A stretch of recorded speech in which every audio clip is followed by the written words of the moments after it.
Good morning, ladies and gentlemen. Welcome to the A-State Agribusiness Conference. I'm Bert Greenwalt. I'll be your conference moderator today. I'm a professor of agricultural economics here at the university and the director of the Agribusiness Conference. Most of you know this conference was founded in 1995 with the goal of providing agricultural commodity producers, students, agribusiness professionals, timely information that is impacting our industry. Today's program continues that tradition, and I'm pleased that you have joined us this morning for our 32nd edition of this event. So to begin our program today, we have Dean Mickey Latour from the College of Agriculture to give some updates and information about developments here at the college. Dean Latour.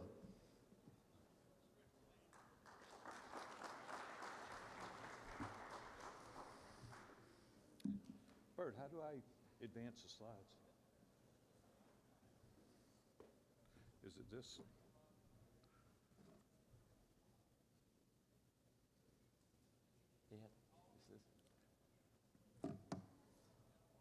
Hunter, the slide advance. Is there a clicker? I'm gonna have to tell him when to advance each slide. Hunter, the dean's asking about slide advance.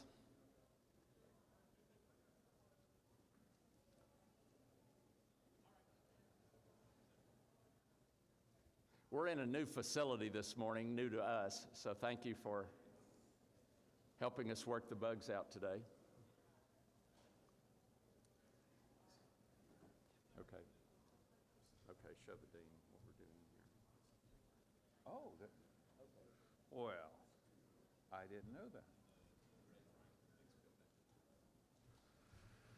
Good morning, everyone. You would think after 30 years of doing this myself, I would know how to use this simple little gadget. So I'm Mickey Latour, and I appreciate the opportunity to be here and talk about the College of Ag. I'm going to give you a couple updates of some things that we're doing. One of the things in the college is that we're very focused on beyond the classroom experiences. Our students have to complete 120 credit hours, but in addition to that, we love for our students to actually do something practical in the field, and I want to give you just a small sample of some of the things that we're doing. One of those we featured last night was the pen trading. So these students are across the campus, not only in the College of Agriculture, but we have about $500,000 that was donated. These students do commodity trades. To talk about just how elite this program is, there's 4,000 higher education institutions across America, and only the Ivy Leagues do something of this nature. So we're in that top 0.03%, and we do that. Our students actually do trades. In fact, some of the students are here today. So it's one of the newest programs we have. The other one is our Judd Hill Scholars.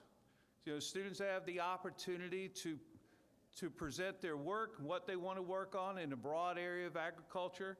Many times they're doing things that are actually in the field itself, and so it's been a fantastic program for our students. The Ag Academy is another one that's funded by many different groups. These students have the opportunity to build upon their professional skills, dining etiquette, all of those things. We get them involved, take them to Rotary, we take them to the food bank, so to get to see something above and beyond what they might get in a classroom. Our Greenway Scholars. So we've been very fortunate to partner with Greenway, whether it's equipment that comes to the university or our students have the opportunity to participate in some of their field days. And these field days here, these were autonomous units that were going across fields, and students get a chance to actually be there, witness what's going on, see what the future is going to be, and so it works out really well for us and our students. We have a brand new initiative. I can't talk about the actual company because it's going to be released, but I do want to say that for this particular project, our students are going to have the chance to not only do the science behind composting, they're going to also have the opportunity to be entrepreneurs. So we're going to take this, it's going to be products that come from here, from this building, Embassy Suites, across the street in Equine, you see that large pile of shavings, And then we're going to take materials that come from the campus itself, along with our dining hall, and we're going to create a premium compost. So it'll be available both ultimately in a bag, it'll be bulk, and so this initiative will get started here pretty soon, along with a press release. So just giving you a heads up, be on the lookout for that. Another large initiative, this is led by our Chancellor, Dr. Shields. He'll be here today at lunch. We have a very large project in workforce development, cuts across two areas. One in the area of engineering, the other in food science. The rendering you see there is a $10.5 million building we're going to build across the street, and that work is started. And so by the end of this year, we'll have a brand new facility over there. We're moving forward in the area of food science. We have a new person on staff.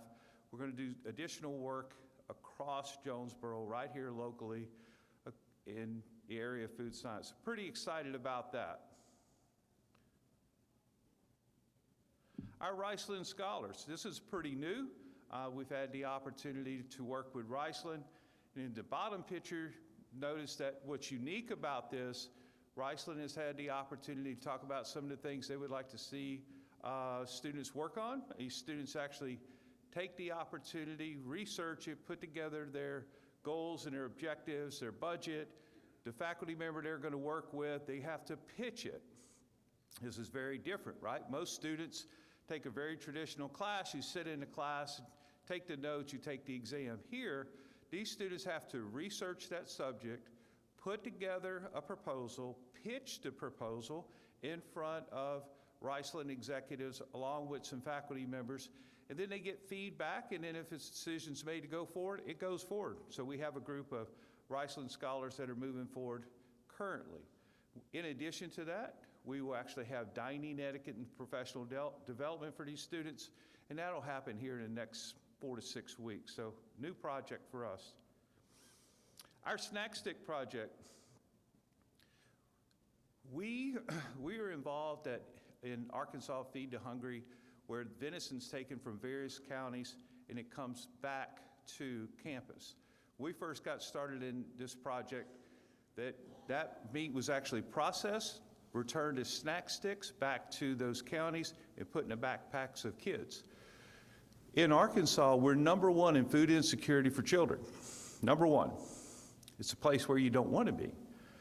We have been very fortunate through the Arkansas, through the governor's office, that we now have put over $1.5 million into our snack stick line.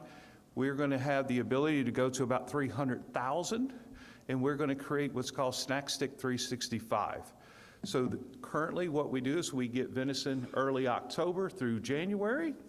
We blend that with 25% pork, and that goes out to schools. Snack Stick 365 we'll pick up, and we'll put different animal proteins in behind that and go year round. So you'll have beef and pork and poultry and all the different ones. So this is a large project that we have going on. Last week we had the opportunity to speak with Richard Fordyce from USDA. We're going to make a pitch to just become a national model. I believe that we can be part of the Farm Bill, SNAP at some point in the future, that if Arkansas is #1 in food insecurity, Arkansas could be #1 to solve that problem. And we're going to start with it with our snack stick project. So we're going to incorporate not only animal proteins, but we'll start with plant proteins as well. So it's a very exciting project, and you'll learn more about it.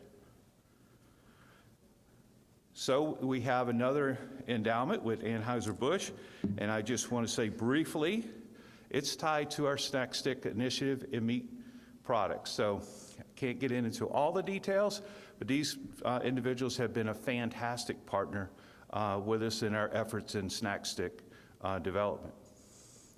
And then lastly, I'll close with this. This past summer, we had our first invitational golf outing. We had 19 teams, 76 players, played at Ridgepoint, and this was a fantastic opportunity for us to bring people in, talk about the things that we're doing in the college, and for them to get more engaged. And so it's been fantastic. Many of the individuals here from different companies, different organizations, once we completed that particular event, they wanted to get more engaged in college. So again, we enjoy telling our story. We're going to continue to move forward with projects that are hands-on. We got many more projects to talk about, but Bert told me, he said, keep it to 10 minutes. So glad to be here. Thank you for coming here, and if there's anything I can answer later about any of our projects, just stop me. Thank you.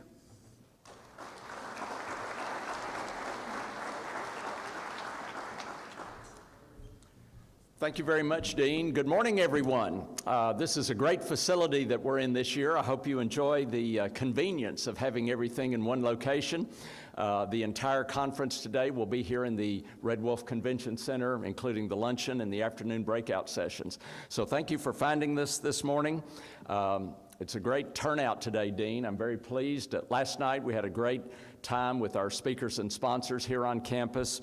A lot of tradition of people coming to this each year. We see familiar faces here this morning, and thank you for joining us. This is the 32nd year for this event that began in 1995, and I know some of you have been here every year, or almost every year. I see Mr. and Miss Kennett here in the front row. Weren't able to join us last night, so glad you're with us here this morning. So we have 21 sponsors that are making this possible today. This event has never had a registration fee or any cost of attendance for students or the public, and that's thanks to those generous sponsors that you'll see on their logos on our screens during the luncheon and here during our mid-morning break. So we have two speakers back to back before the mid-morning break, and we'll start with a topic that I think is important for us to hear about. Arkansas is a relatively water-rich state. We certainly had a lot of rain last spring, which created a lot of problems for producers, but oftentimes we're short of water during the critical times in the summer months. And so our first presenter, Mr. Ed Swain, has long been involved in water issues in the state, and I've asked him to summarize both Arkansas's groundwater challenges, but also some opportunities that we have to deal with that.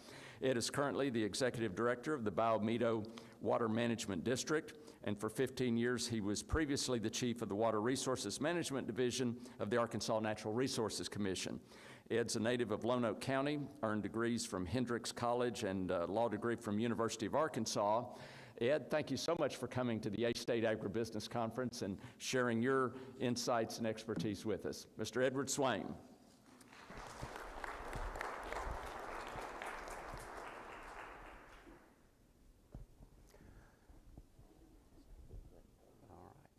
Good morning. It's a pleasure to be here, and I'll go over a few groundwater issues with you this morning and tell you what our groundwater resources are, what we're doing to those resources, and how we might address some of the problems with shortages in the future so that we don't have to worry about one of the major inputs to growing crops. Of course, that's water. Rice is our largest water-using crop in the state of Arkansas. In some places it takes about 3 feet of water added to a field to grow rice. There are efficiencies that people are developing each day. This rice is in South Lonoke County and is watered with surface water from the Arkansas River through a small irrigation project. So that's what we're going to try to do with my project, is to take Arkansas River water and supplement the groundwater use so that we sustain that out into the future.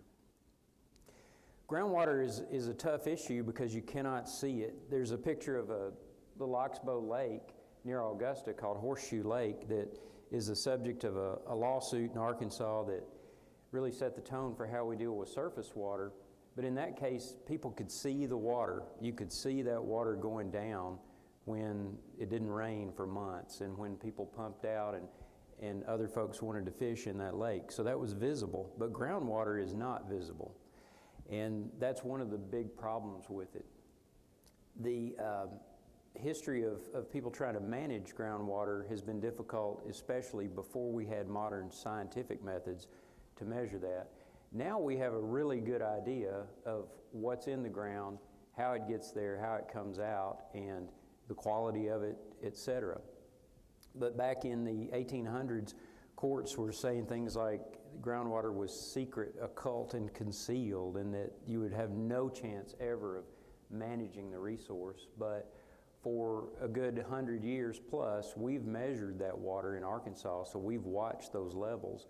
We also know the quality of it, and from drilling logs from 100,000 plus wells that have been drilled, we know what the earth is like below our feet, so we know that that we can manage that if we use those methods.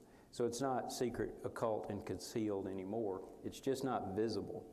And that's where management of groundwater is difficult when you're talking about people who have the ability to pull the water out, because all you know is what your well is telling you. You don't know what the overall effect is unless you pull back and look at scientific information, not just looking at the surface of a water body. Instead of using this slide, I'll just use a little prop. So y'all know this, that groundwater is not, we're talking about is not what a lot of people talk about, underground rivers and things that well up out of the ground in huge quantities, but we're talking about the water that soaks into the ground. And in East Arkansas, we have the alluvial aquifer, which is deposits from the Mississippi River meanders over thousands and thousands of millions of years. So that's a coarse material, sort of like these rocks. And as it rains and as rivers, flow by, water soaks into the ground. And in some places it's above the ground, so you have surface water, and of course it's connected to that groundwater. But the groundwater we're talking about is the water that's stored in the ground, in the materials in the ground, that's all over East Arkansas and South Arkansas, and then in North and West Arkansas, of course, you have that rocky ground, so you have a little bit different conditions, and you just don't have the resources that we have over here. And that abundant groundwater has really been great for the economic development of the state of Arkansas. So groundwater is self-supplied. When you own a piece of property and you drill a well, you're getting your own water. You didn't have to call the water company and get a meter hooked up. You just drilled that well. And you're pulling that water out on your property to use it, but so are your neighbors. So you've got all these folks around you who also are self-supplying from that resource. So it's not managed comprehensively, it's managed on the spot by the people who need that water. Y'all, I'm sure have watched police shows where they pick up 2 or more suspects and they put them in separate rooms to talk to them because they don't want them to collaborate on their story and clam up. They want them to talk. And they call that the prisoner's dilemma. When you look at resource issues like this, it's the model for how groundwater is thought of. So you've got these 2 different people in 2 different rooms, and they're going to act in their own self-interest. And typically what happens, at least in the movies, is each of the suspects tells on the other one, so they both get in trouble. And if they had time to cooperate, and if they were in the same room, they just wouldn't have talked at all, and they would have gone home. Well, that's what happens with water. So everybody is in their own room when it comes to acquiring the water with their wells, and they're getting the water they need to meet their needs. And they may not, see or need to see that bigger picture of overall overdrafts of the aquifer. And that's where the data shows us, but in the long run, what's actually happening under the ground. Arkansas uses a whole lot of water. It's not a ranking like Hungry Kids, but we use water, and we're in the top 5 on 2 different measurements. One is total water use. So out of the whole country, you expect big states like California and Texas to use a lot of water. And then you have Idaho that irrigates a lot, but they don't have a lot of rainfall. But they use a lot of groundwater, and it puts them on the second list. Florida uses a lot of water, primarily to generate electricity for thermoelectric power generation. But Arkansas uses 4% of the water withdrawn from all sources, surface and ground, in the entire country. So here we are with a probably 1% population, but we're nationally ranked in the top 5 on total water use.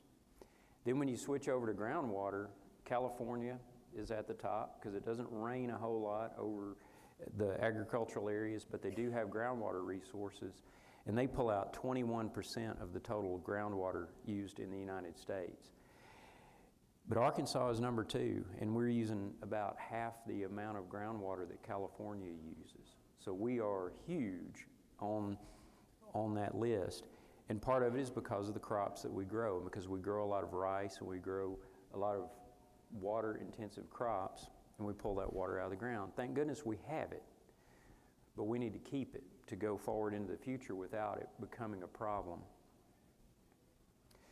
So, of course, we use water for agricultural irrigation. When I've gone out and talked to groups, I'll often ask them, what do you think our number 1 water use is?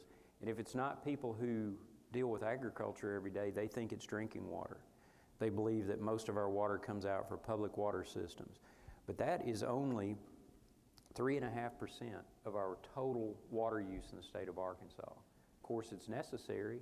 It has to be high quality water. It has to be delivered, so it's expensive, but it's not, as far as volume, that far up there on the scale. Thermoelectric power, those big plants like Nuclear One at Russellville, there's a reason it's right there by the Arkansas River, because a lot of water has to go through there to generate steam. And that's 11% of our total use. But that puts agriculture for crop irrigation at 80% of total water use in the state of Arkansas.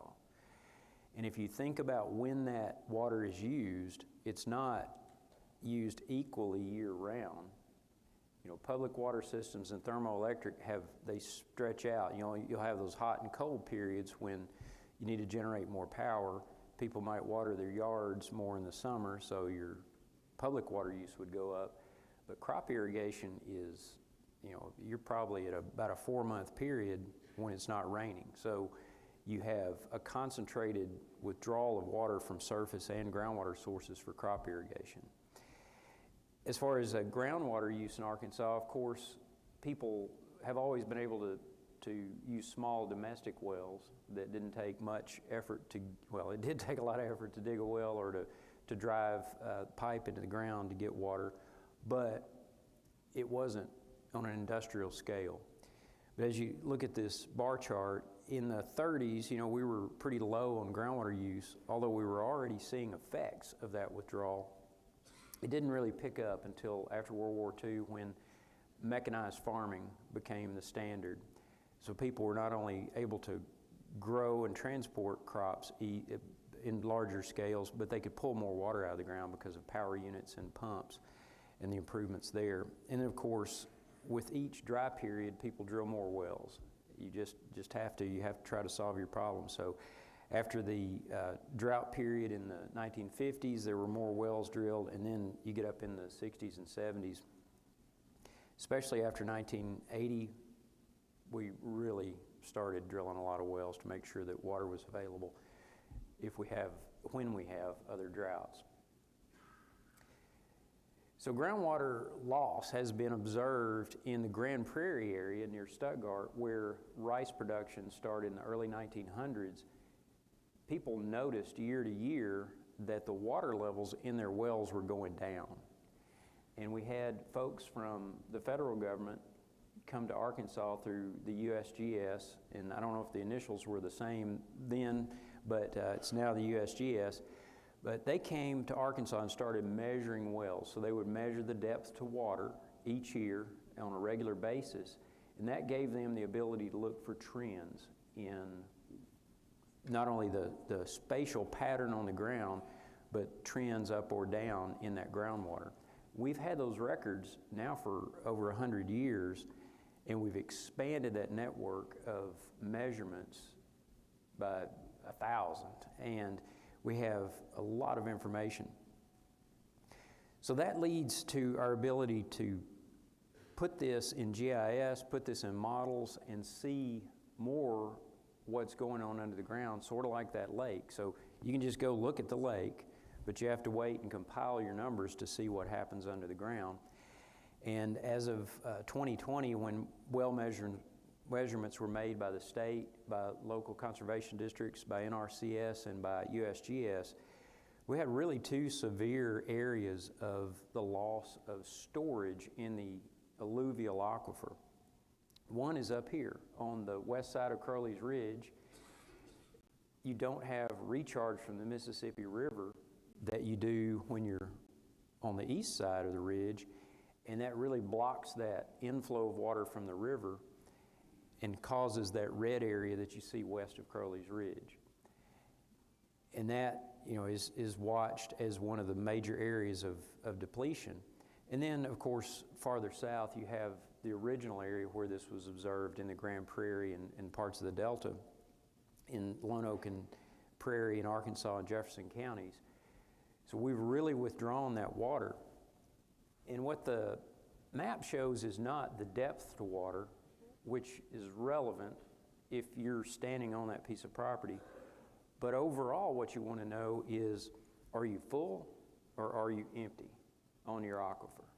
So in my part of the world, in Lone Oak County, the aquifer is about 120 feet thick. And in those dark red areas, you're down to 10% or less of that is saturated. So if you had a Route 44 drink from Sonic and you were down there, you'd be sucking air through your straw. So that leads to more than one problem. The immediate problem is you don't have the water that you need to irrigate with, because if only 15% of irrigation water comes from the surface, then you've lost your ability to get that other 85% of water that you need to grow crops. Luckily, this thing fills back up pretty easily, and I hope we get to see that in the near future. So the supply gap with groundwater is vast. We use 8.7 million acre feet of water per year from the ground. So that's enough water to cover an acre 1 foot deep. 8.7 million of those we use in a year. But the alluvial aquifer will only supply about 2. So we've got a big gap, and that gap causes us to pull the water down a little bit each year. Of course, it fluctuates, and it's localized, so you might have good water where you are, but your neighbor might be, like dropping off in the deep end of the pool. They may not have the groundwater that they used to have. So not only do you not have that water, if there's another drought, or when there's another drought, you won't be able to balance your supply of water between different sources. And it costs you more to pump that water from deeper down in the aquifer. You might have to drill new wells also, and your other wells may not be deep enough, so you may have to go out and drill new wells. And you may have to stop irrigating some areas where you can't get water to. So it has these other ripple benefits. And then the most severe one for the very long term for the whole state, on some other areas outside of agriculture, is the threat to the Sparta aquifer. So underneath, losing my prop. Underneath here, there are other aquifers. And the Sparta is a little thin aquifer down under the alluvial that has a finer material in it that has to be recharged from its edges where it comes out of the ground. So that water doesn't just soak down in there, it has to come in and travel through that material. That's what we drink in East Arkansas, and that's what we run paper mills off of in East Arkansas. That is our industrial and municipal source of water, also in South Arkansas. So you get down into the timber country, they also depend on that aquifer. So if we drill past the alluvial into the Sparta, then we start to compete with that source of water, and it does not have the capacity to support the type of withdrawals that we make from the alluvial aquifer. This is a model the USGS put together a few years ago. Well, a model run. They have a model for the whole Mississippi embayment. This run was done probably 15 years ago, just kind of to show what happens over time. Models don't predict things, they just show you with the data that you put into them what could happen. So if we just turned on all our wells and ran them until 2038, this shows the potential effects of that. Oh, now I gotta go back. I didn't trust the clicker.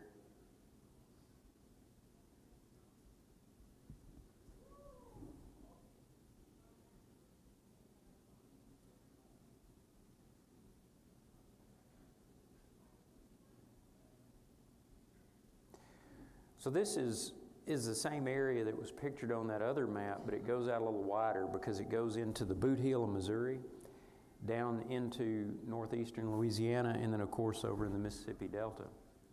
And over time, that model run shows exactly what we've observed with the water going down, is that on the non-river side of Crowley's Ridge, we have a problem.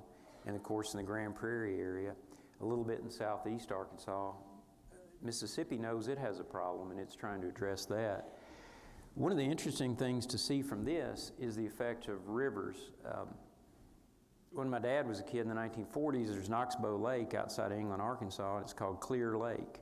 It was never clear in my lifetime, but it was clear when he was a kid, and they went swimming out there. It was deeper, it was cold, and it was clear because the water table was high enough that that lake was fed from underneath. But over time, as the groundwater has been pulled out from underneath it, that lake has then just been fed by runoff, so it gets more sediment in it, so it's not clear, it's not as deep, and of course it's not cold like it used to be. And that's what we've done with the whole system. We've flipped it so that we don't have streams fed by groundwater, we have streams feeding the groundwater. You can see two kind of blue ridges on there. One of them is the White River. It's a little bit up this way, and then you have the Arkansas River. And now those are feeding the aquifer. The Arkansas River has navigation pools in it, and those help feed the aquifer because they hold that high water level on it, and it pushes down into the ground. So that is a potential outcome of doing absolutely nothing. When you get to the Sparta aquifer, you've got a multi-state issue. That aquifer runs from Kentucky all the way down to Louisiana, and we all use it for high-quality drinking and industrial water. The city of Memphis depends on it, and I'll tell you a little bit about that. But in South Arkansas, they saw their problems with the Sparta, and they worked on that. And I'll tell you a little bit about their project down there that has been just miraculous on what it's done for water supply. So this is a multi-state issue with the Sparta aquifer, and that has caused a United States Supreme Court case because it's state against state. So you had the state of Mississippi looking at Tennessee and saying, "You're pulling water out from under our feet, you're stealing our water." And Tennessee said, "Well, we've got to divide this up equitably." And the Supreme Court bounced it back and said, "Okay, you need to work on this and find an equitable solution." And from my experience with interstate compacts for surface water, you just chase your tail for years and you never really address the problem. But it's a state-to-state issue. It's gone all the way to the Supreme Court, so it'll be back, and it may involve more states. So there'll have to be some interstate cooperation eventually. So in Arkansas, we have a couple of ways to address groundwater shortage issues. And I have some straws, but it's hard to move around and hand these out, but I'll just use them up here. So what has happened in the past is that you had people with their domestic well or their small well on their personal property, that they own. They may have run a small farm, and they had enough water for their uses. And then over time, other people drilled wells around them. So you have competition for that water. And in Arkansas, we've only got 2 court cases that made it all the way through to get some law made. And in the first one, you had a family farm that a poultry operation moved in next to and started using a lot of water. And when they turned on their pumps, these folks' water went away. So they went to court. And what the court said was that the poultry operation could turn on the pumps, but it had to do it for a certain number of hours and then let them rest so the water would kind of fill back in and their neighbors could use the water. So that was in the 1950s. That was a direct result of that drought in the early 1950s because there were water shortages everywhere. And in that case, they discussed, some of the dissenting justices said, you know, it was dry. It was just a dry year.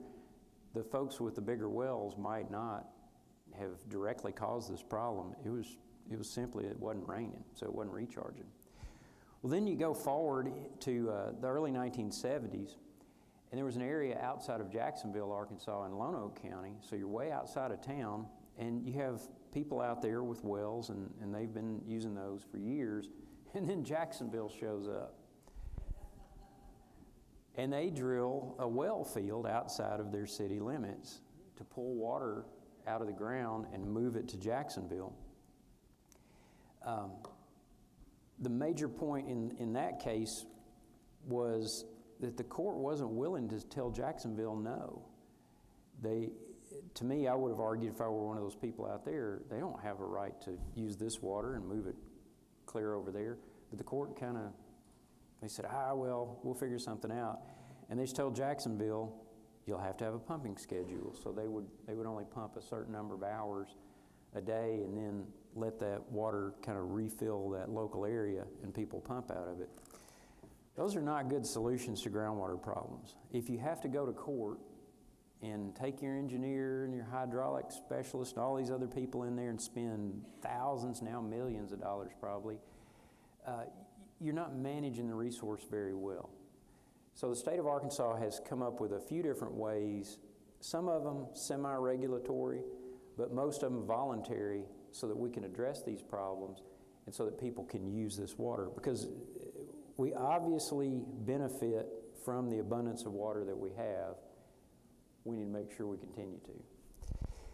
So we have all kinds of tools to deal with this. One is water use registration, where it's not a permit. You just tell usually your local conservation district how much water you pumped. And they feed that into systems where we track that, and that results in things like those maps and models. It gives us ideas of trends and areas where we have problems. The state also has tax credits for water conservation. So if you do something like build a reservoir in certain parts of the state, you can get a 50% tax credit for that from the state of Arkansas. The program's underused. People don't use it, and they say, well, I don't have enough tax liability for that to make a difference. But here's the thing, and if the CPAs, I know y'all are out there, there's an opportunity there. The legislature made that a transferable tax credit. So if Dr. Greenwalt puts in a reservoir and he doesn't have a lot of tax liability, I might buy his credit from him for 90 cents on the dollar and then use that credit on my taxes so I can reduce my Arkansas tax liability. So there's a little opportunity there for an exchange of credits. But that's a real investment by the state of Arkansas, essentially to pay for half of some of these improvements to property and conversion from ground to surface water. Then we have the Arkansas Groundwater Protection and Management Act, passed in the early 1990s, that mandates the data collection, and it has a framework for regulation, but we're nowhere near that. And I'll just say that my opinion about regulation is that we might regulate ourselves out of the availability of the water by pulling too much out of the ground, but we got time to address that. But if we say, on this date, you're going to have to reduce your pumping, then we've artificially created a shortage of water. So it's probably not good policy. So we need to address these things voluntarily through information. Then we also have non-riparian transfer of water. So if there's a water source and you're entitled to use water that touches your property, but this guy over here is not, but the law has been changed so that you can move that water. And it's very limited on what you can pull out of a surface source to protect other uses and other people's property rights to that water. But we can take a little bit of that water and move it. The Groundwater Act has resulted in some critical areas, the first in South Arkansas, and then one in the Grand Prairie area, then one in what we call the Cache area. These critical areas, when we went out and did public hearings on them, people said, don't regulate me. Well, it's not regulation on the first round of designation. It let people apply for higher tax credit rates, and it just made people aware of the problem. I'll skip that one. So I've talked a little bit about regulation. If we regulated, we'd have pumping schedules, you'd get a piece of paper from the state, et cetera. And we don't want to get into that if we can save water other ways. One way people have saved an aquifer is in South Arkansas in Union County. There was an opportunity to take the Ouachita River and an impoundment there behind a dam that was built for navigation, to use that for industrial water supply for a huge power plant. So they supplied water for the power plant. Then they also moved water to several industries around El Dorado, and their numbers are incredible. The water levels in some of the test wells in the Sparta have shot up about 100 feet. So they have really addressed that, and that's allowed people like Great Lakes Chemical to invest $1 billion in expansion. So it is really vital to address these, and it has huge benefits for everybody. My project is in the White River project that Dr. Greenwald talked about, that his family's land is in, is just to our east, and we'll take water out of the White River. We're moving toward each other, and within about 3 years, we're both going to start delivering water to people. That rice field you saw in the first slides watered from that little bitty purple project that's been out there for 30 years. Our project, oversimplified, and I'll try to do it in about a minute, is you take the Arkansas River, has a ton of water in it. It's impounded at different places in navigation pools. In our case, 231 feet above sea level. So you've got a nice pool to work from. We'll lift that water about 15 feet, so maybe lift it about half the height of this room, put it in a pond, let that water go down canals that are being constructed by the Corps of Engineers. I've helped get the money and the arrange 4 bridges to get built. I never thought that would be the job. So these bridges get built, and then when we reach the first Bayou system, we'll put water into that. We've had a guy clean that out with a floating track hoe, and it's ready. And then we're putting pipelines and pumps on the side of that Bayou. When it gets down to the bottom, when the water's so high the floodgates are shut on that drain the wildlife management area down there, we'll pump that back over the levee back into the river. So it's kind of a circular system. And we'll have to address on-farm storage and management. That is a huge issue because people in our part of the world don't have the reservoirs and tailwater systems that they'll need for this water. And that's our project, sir. We're done.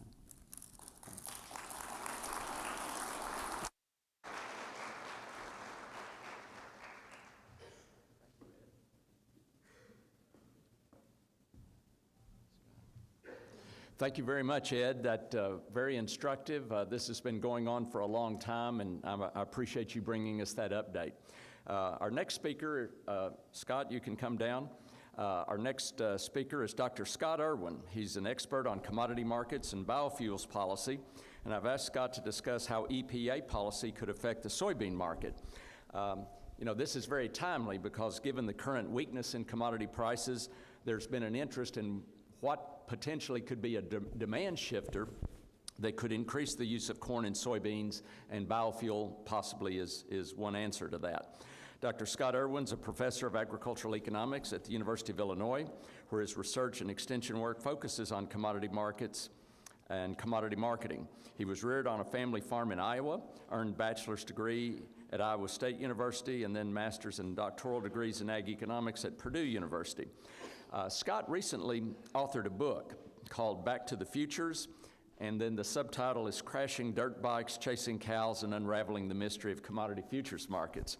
I discovered Scott's book when I was invited to review it for the Journal of Business Economics, and I would commend that book to you. It's very educational and entertaining, and you'll learn a lot about the evolution and function of the commodity futures markets. And I announced last night to the speakers dinner that Scott previously spoke at this event way back in 1998, Dean Latour. That was the third A-State Agribusiness Conference, and we joked about why it took so long to bring Scott back, and I don't have a good answer for that. But at that time, he was researching commodity marketing advisory firms, something that was very timely. And his work now is primarily in the biofuels and commodities. So Scott, after 28 years, welcome back to the A-State Agribusiness Conference. Thank you for coming.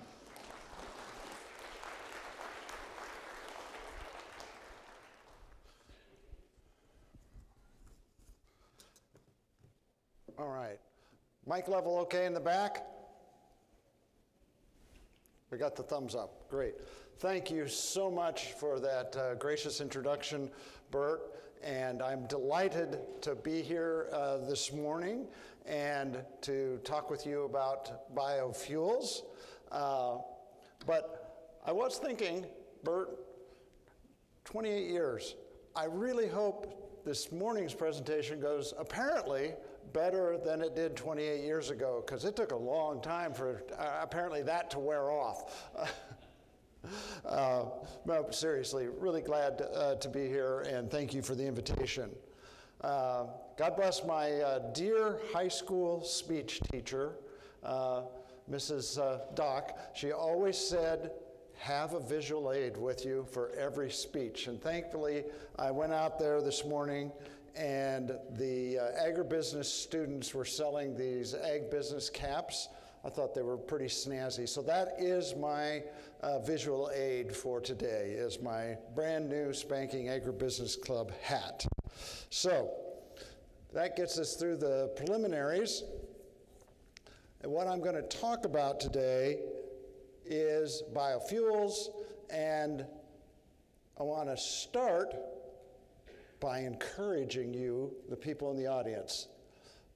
This is going to be a very long and winding journey through the politics of Washington, D.C. Oh, I say I've already lost the audience already, haven't I? But all the acronyms, all the details are critical, because this is the one bright spot in the outlook for agriculture. And we're on the verge, I believe, of this being locked in place in the next couple months in Washington, D.C. So, do I have your attention? Ready to listen? Okay, now we got to go back to school a little bit. We have what I'm going to be talking about specifically this morning is something called biomass-based diesel. Most of you probably know something about that. You've probably heard of the term biodiesel. Technically, it's called FAME biodiesel. So biomass-based diesel, the first acronym you need to know is BBD. I will slip into acronym speak occasionally. BBD, biomass-based diesel. And biomass-based diesel largely consists of two specific kinds of biofuels. One is called FAME biodiesel, and the second is called renewable diesel. These are very different biofuels that are lumped in this category. So BBD is the sum of biodiesel and renewable diesel, and I might sometimes say RD, that's renewable diesel, and BD is biodiesel. So I'll try not to do that, but that's the acronyms everybody uses. Just so we're, again, have some important context, biodiesel, the production process, is actually quite simple. How many of you know you can run a modern diesel engine on cooking oil? Ah, that's impressive. But you can. And what I call FAME biodiesel is actually just slightly chemically modified pure vegetable oil, mainly soybean oil. Okay? And it's just a chemical conversion process to make it. Because it's not literally chemically the same as petroleum diesel, you can blend FAME biodiesel with diesel, but only in relatively small amounts, typically 5%. Renewable diesel is a completely different animal. Renewable diesel takes the same feedstocks, like soybean oil, and you basically run it through a petroleum refinery process. And out comes a fuel that is chemically indistinguishable from petroleum diesel. That's why it's called a drop-in fuel. Modern diesel engines can use 100% renewable diesel. Okay? So, biomass-based diesel, FAME biodiesel, renewable diesel. That's what I'm going to be talking about today. Now, if that wasn't enough, then we're going to be talking about a policy that supports biomass-based diesel that's called the U.S. Renewable Fuel Standard, or the mandates, okay?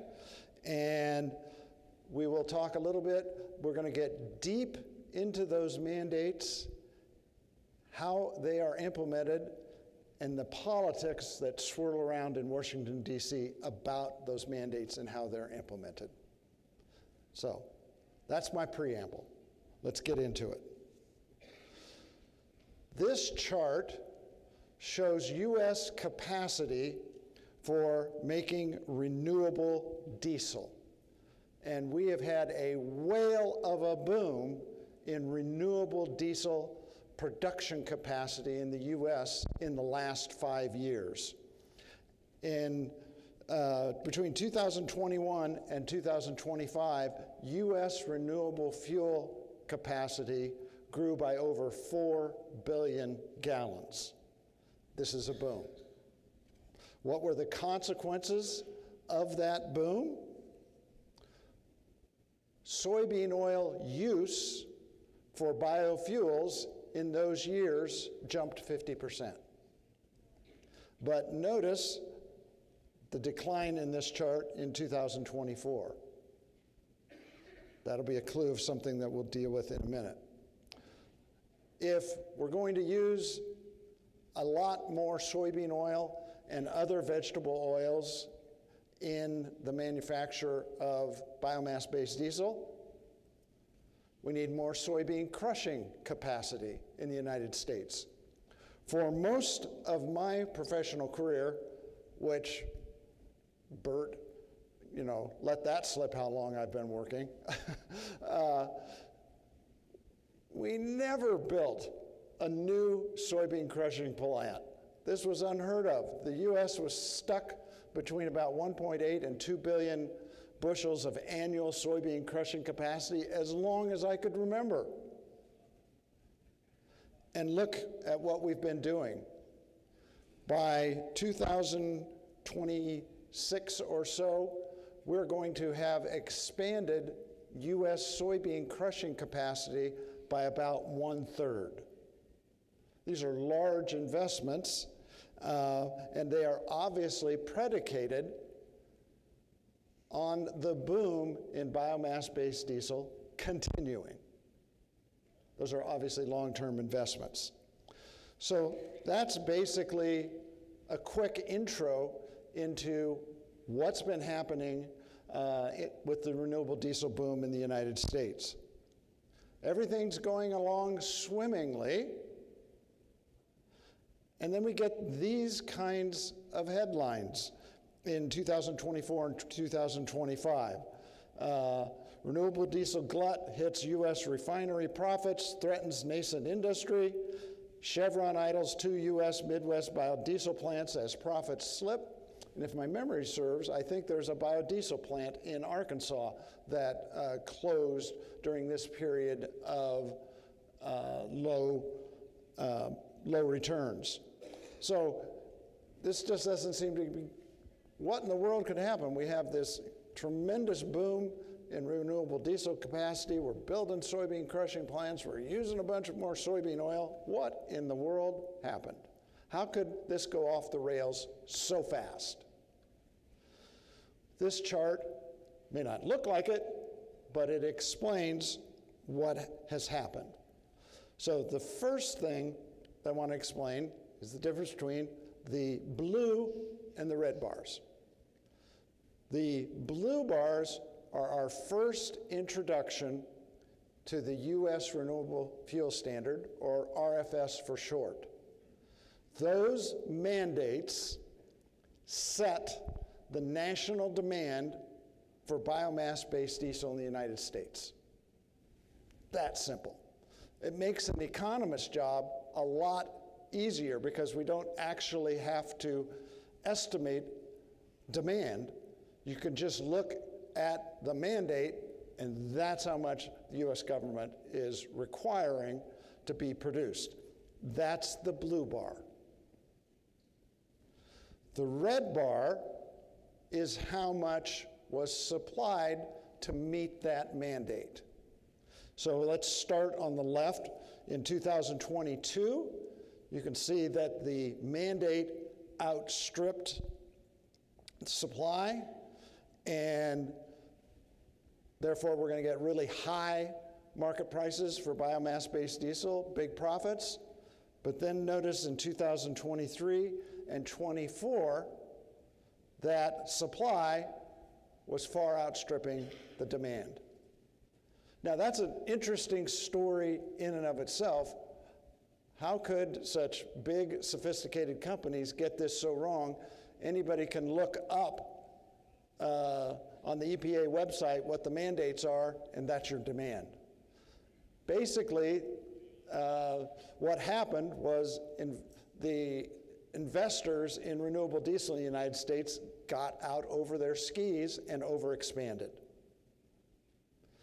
And this caused a glut very quickly in renewable diesel relative to that demand level set by the RFS. And that's what explains what's going on. The latest year we have data for there, 2025, it looks like, that's a lot better. Basically, that reflects cutting production back in order to rebalance the market. And so that's the context for what I'm going to be calling a 3-act play in Washington, D.C. to try to get the U.S. biomass-based diesel industry back on track. And the first act in this play was back in last June. The U.S. EPA proposed RVOs for 2025-26. So this is an interesting thing for U.S. agriculture alone. The U.S. Environmental Protection Agency is the agency in charge of administering these mandates.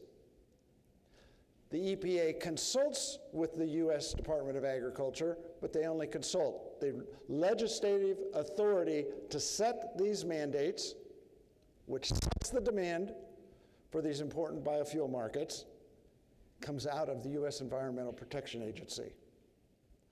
And last June, these were hotly anticipated in the commodity markets because this would be the first signal from the new Trump administration about their policy towards agriculture in general, and in particular biofuels as a potential demand shifter to help us out of the low return era that we're currently in.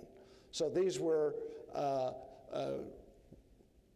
this was a really widely anticipated announcement to see where they were going to come out. Actually, I just realized that that chart has a slight error in it. It should say 2026-27. So slight error there. And right up front in the executive summary, they had this statement, and I'm just going to go right to the end where it says, supporting domestic production of renewable fuels. In the preceding Biden administration, there was much more emphasis on addressing climate change goals and an emphasis on electric vehicles and climate goals. This, right out of the gate, said that the Trump administration was interested in getting that biomass-based diesel industry back on track. And what they do is they publish an ugly-looking table like this that simply lists by year the mandates in different categories. For what we're interested in this morning, we're only going to focus on the line that is shown for biomass-based diesel there. And if you look at the numbers carefully, that number was 5.36 billion gallons for 2025. The key numbers are 26 and 27. You can see a big increase in the numbers. They had proposed an increase of 33% in 2025, or 26 over 25, and a 40% increase for 2027 over 2025. So this is good, right? All is rosy, and the industry is going to get back on track, and this is going to put dollars in the pockets of U.S. soybean producers, because ultimately that's where the dollars end up. Well, what they did is they threw everybody a big curveball in this first act last June by proposing something that has the strange sounding title of the half RIN rule. Don't say that 3 times too fast. So first off, what in the world's a RIN? Just a quick poll here. How many people here have heard of a RIN? I'm impressed. So just a little background. To show the producers of petroleum fuel in the U.S., that's refiners and importers of petroleum fuels, to show or demonstrate compliance with these mandates, because that's a law, you have to do it. The U.S. EPA set up a system that is called RIN. It stands for Renewable Identification Number. And every gallon of biofuel produced in the United States, when it's produced, the producer of the biofuel registers with the EPA, and they are assigned a number for that batch of biofuels that's called a RIN. And that RIN travels with the biofuel until it's blended into the transportation fuel pool in the United States. And then it can be detached, and that is the way that obligated parties demonstrate that the mandate is actually being implemented. And these are really unique. The law allows those RIN credits, as they're called, to be traded. And there's a huge secondary market where the price of these RINs is established. A gallon of renewable diesel recently has been generating $1.70 worth of RIN credits. So you can imagine this is a big market. You're talking about billions of gallons of BBD. So the RIN market is a huge market with the values in 2025 probably north of 30 billion in total. So it's a big market. And previous to last June, it didn't matter in terms of generating that RIN credit whether you imported diesel or you produced it domestically in the US. It generated the same RIN credit. The Trump administration threw a real curveball in this Act 1 in the rulemaking from last June, where they said, in order to level the playing field for domestic producers, we're proposing that any biofuel that's imported to meet the mandates or domestically produced biofuel that's made from imported feedstock only generates half a RIN. So if you made renewable diesel from domestic feedstock in the United States, you'd get, in my example, $1.70. But if you imported it or the feedstock from someplace else, you'd only get half that, 85 cents. That's a huge penalty for imported feedstock or biofuel. And why does anybody care about that? Well, that's what this chart demonstrates. The blue is my estimate of the volume of feedstock used to meet the mandates in 23, 24, and 25. And the red is the imported feedstock equivalent for biofuel that's imported directly or feedstock. And you can see that we've been sucking into the United States, in particular, huge amounts of imported feedstock. And that's the red bar. Over 40% in 2024. This is very controversial among soybean producers in the United States. In particular, much of that surge was used cooking oil from China. Because not only can you use vegetable oils like soybean oil to make renewable diesel or FAME biodiesel, you can use animal fats and waste grease. Those are different kinds of feedstocks. So put that in your cap, and we'll come back to this half RIN in a minute. Okay, wow, this should be super bullish. We've got big increase in the mandates, and we're going to have a super big penalty for imports. Everything's good, right? Wrong. I said this is a 3-act play. Even though we had what looked very bullish, we had to get out of the way something called small refinery exemptions. So, little background. The RFS allows small refineries, those are less than 75,000 barrels of throughput a day, to be exempted from compliance obligations for the RFS so long as they demonstrate what's called disproportionate economic hardship from complying. And that exemption has been with the RFS since it started and was passed in 2005 and 2007. So that was no controversy until the first Trump administration cleverly used these small refinery exemptions as what I call a backdoor means of cutting the mandates. So those of you that have been around a while, if you go back to 2017, 18, 19, this was a hot topic in ag in Washington, D.C., demand destruction from SREs. And here's a little simple example that I came up with to help you see how they did this. Let's say that the mandate, or RVO, which stands for Renewable Volume Obligation, same thing. When you see RVO, just think mandate. If it's set, we have one biofuel and it's set at 15 billion gallons.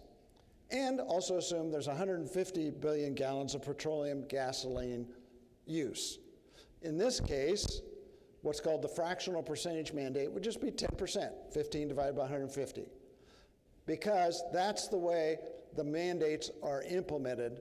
They give each obligated party, think refiner, a percentage of their production of gasoline and diesel that has to be matched with biofuels. Okay, so in their final rulemaking for a year, they fix it at 10%. But after the compliance year starts, in my example, they award 30 billion gallons of SREs.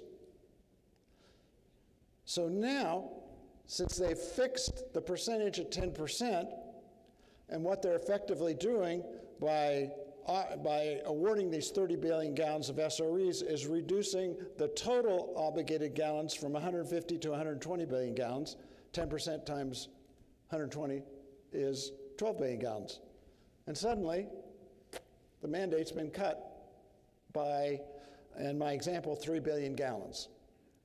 This is a simple version of what, but that is exactly what happened in the first Trump administration. Wildly controversial, particularly in Iowa and Illinois and corn country back then. And it mattered a lot. This is based on some work. This is basically a chart. Just think of it as the blend rate for biomass-based diesel in the US as a percentage of diesel consumption. And literally, almost to the day when the SREs began to be implemented, the blend rate dropped. It cratered the US biomass-based diesel industry, costing them billions of gallons of demand and billions of dollars. So this was a huge question mark after Act 1. Yay, we've got bullish-looking RVOs, but we don't know if it's really going to be bullish until we know what this new Trump administration's policy is going to be on SREs. Are they going to go back to Trump 1.0 and use these as a backdoor means of smashing down or giving a haircut to the mandates, or not? No one knew. Big uncertainty last summer. Which leads us to Act 2. The August 2025 EPA decision on SRE petitions. And a little background on SREs. The EPA has authority to award an SRE at any point in time for a refiner in the past, the present, or the future. And these things have been wildly controversial and have been caught up in legal cases for the last decade that have twice reached the Supreme Court of the United States. Twice. And I'm a little disappointed, Bert, that I haven't been able to cash in as an expert witness on any of those cases, but I'm working on it. Anyway, so this was eagerly anticipated in the market that this would be, what were they going to do? We had to know this piece of the puzzle. And so in August, they had their major SRE announcement. And it was a doozy, too. So I'm not going to get into a lot of the details here. But due to all these court cases, the Trump administration was left with a huge backlog of SRE decisions that they had to deal with. And everybody's wondering what they're going to do. For 2006, so it's best to think about these in groups. So imagine this is 2025, and they're having to deal with SRE petitions all the way back to 2016. And so 2016 through 2022, you can see the numbers there. All those petitions represented just under 4 billion gallons. So potentially, just from 16 to 22 SREs, think back to the numbers I started with, that the mandate was about 7 billion gallons a year. If they awarded all these SREs and did what the refiners wanted them to do, it would dump 4 billion gallons of RINs into the open market. I mean, if you're starting with a mandate of 7 billion gallons, it just crushes, just takes all the bullishness out of it. So this was the one thing that I was waiting on, and it's a little bit of, inside baseball type talk, but because it lets me use my favorite description in the entire area of biofuels, something called zombie RINs. Now, where else do you get to use a term like that in economics? Zombie RINs. Because what the refiners knew, so if you get an SRE for a back year and you've already complied, the EPA just gives you back those RINs. But there's a problem. The RINs, by statute, only have a two-year period of use. So if you get a 2016 SRE awarded to you in the summer of 2025 and you get your RINs back, they're worthless because they've already expired. It's like giving you, paper that's worthless. So these are smart operators. And so what they requested technically were called replacement RINs, but which I refer to as zombie RINs. And that's what they're called in the trade. Because the refiners wanted the EPA to take, say, a 2016 SRE RINs that you had used to comply for 2016 and just magically change the creation date from 2016 to 2025.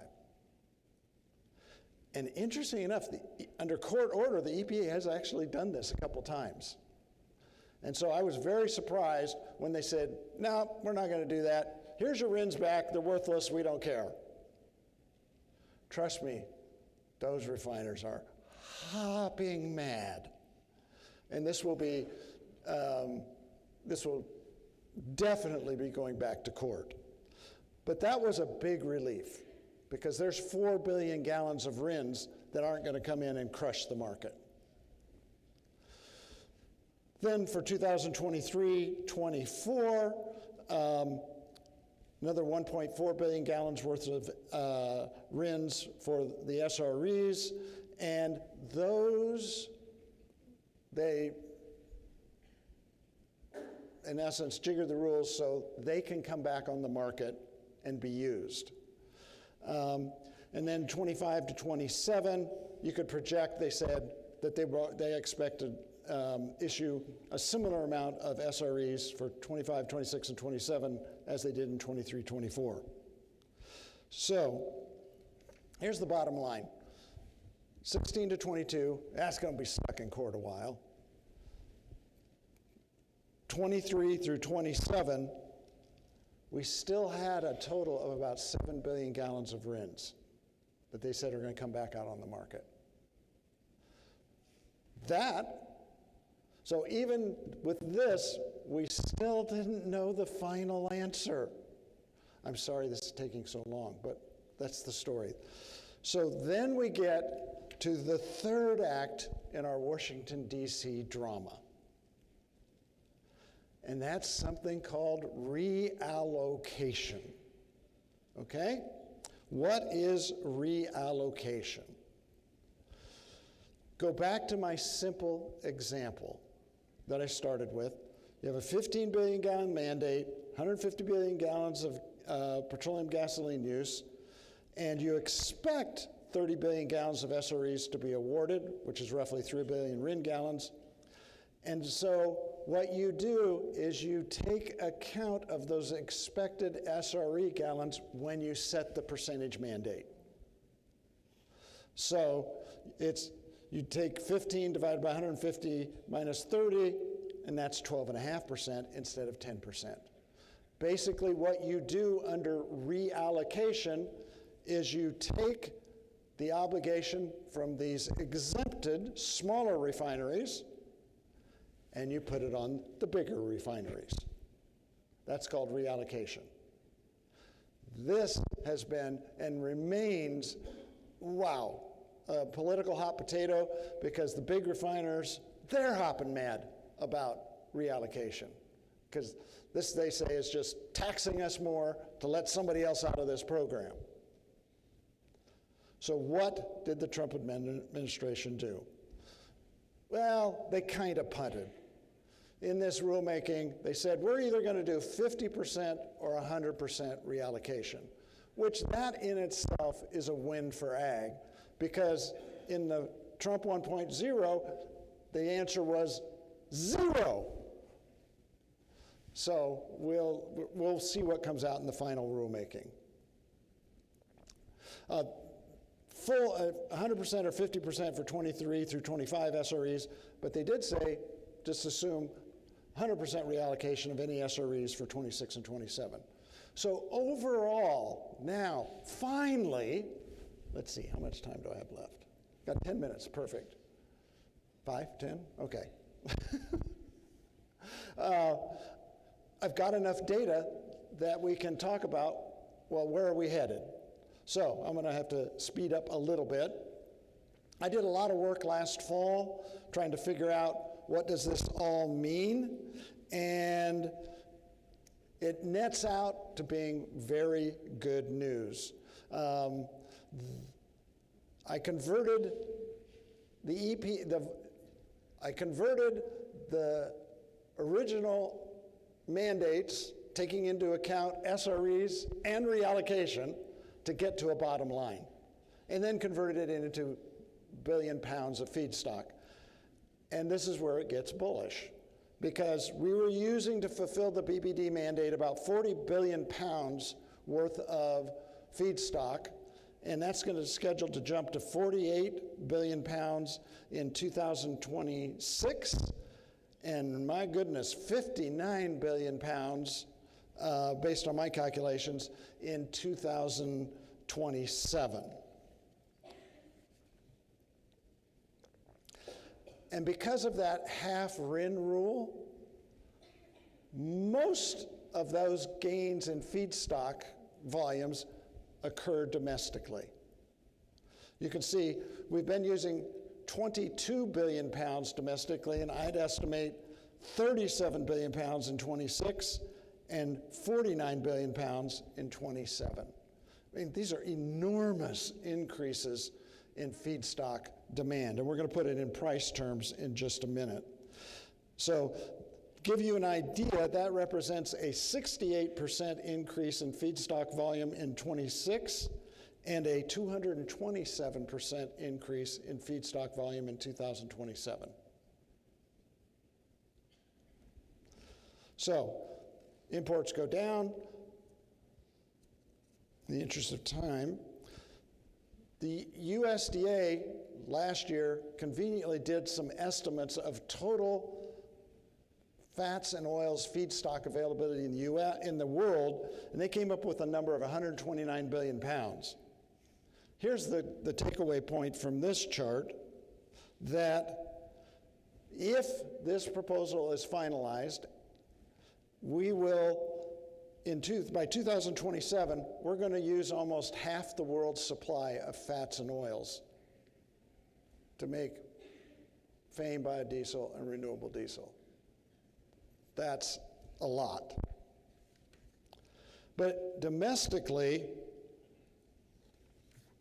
you can see the difference between, they said there was 80 billion of the 129 was produced in the US. We're going to use 60% of all the fats and oils in the United States to make BBD in 2027. An enormous increase very quickly. So I want to end with what I promised, some bullish calculations.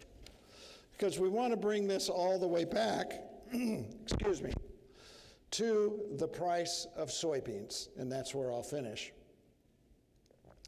Basically, the net of these three acts is to move feedstock demand for biomass-based diesel into completely uncharted waters.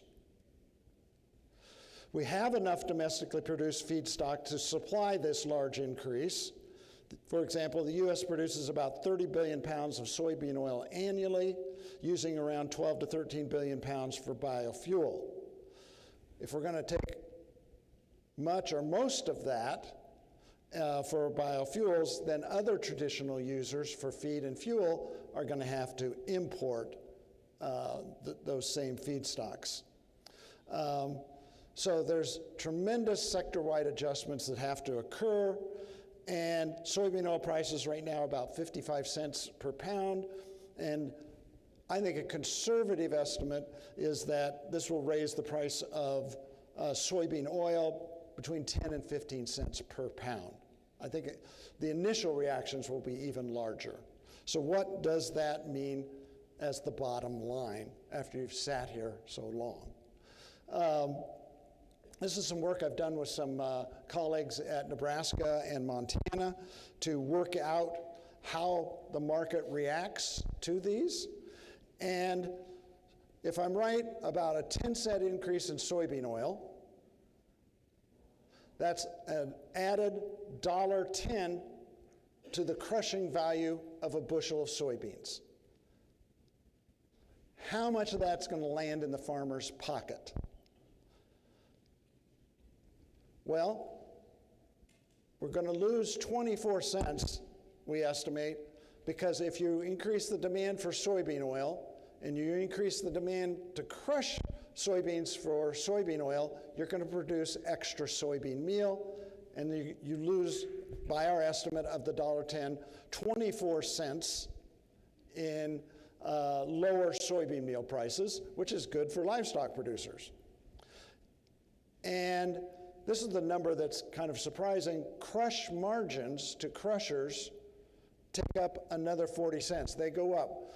Basically, if you run the U.S. soybean crushing industry flat out, you in essence got a bottleneck in the crushing business, and they make extra returns, and that soaks up another 40 cents, which in our calculations, out of that $1.10, 46 cents is left for soybean producers. So the bottom line kind of take-home message is that this is likely to increase, just round numbers. If this proposal is finalized, it will increase U.S. soybean prices, roughly speaking, 50 cents to $1. Some of that probably is already bid into the market in anticipation. The rules have not been finalized. They're supposed to be done by the end of March. We'll see.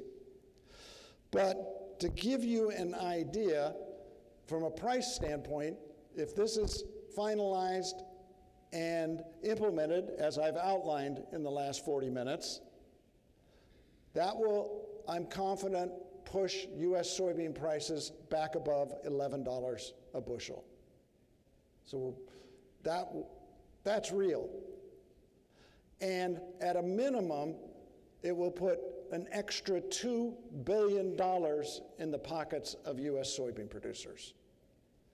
And so, with that happy, positive note, Bert, I can take questions in a few minutes, or if you want to move on, but that's what's at stake with U.S. biofuels policy. It's the biggest demand shifter that we have in the sector right now, and I think we're on the verge, from everything I hear coming out of Washington, D.C., even if the proposal is not exactly as it was stated last June, it's likely to come out to be bullish in the range of what I've outlined. And so get ready, buckle up. It's going to be exciting in the soybean complex. Thank you very much for your attention. Oh, panel, okay.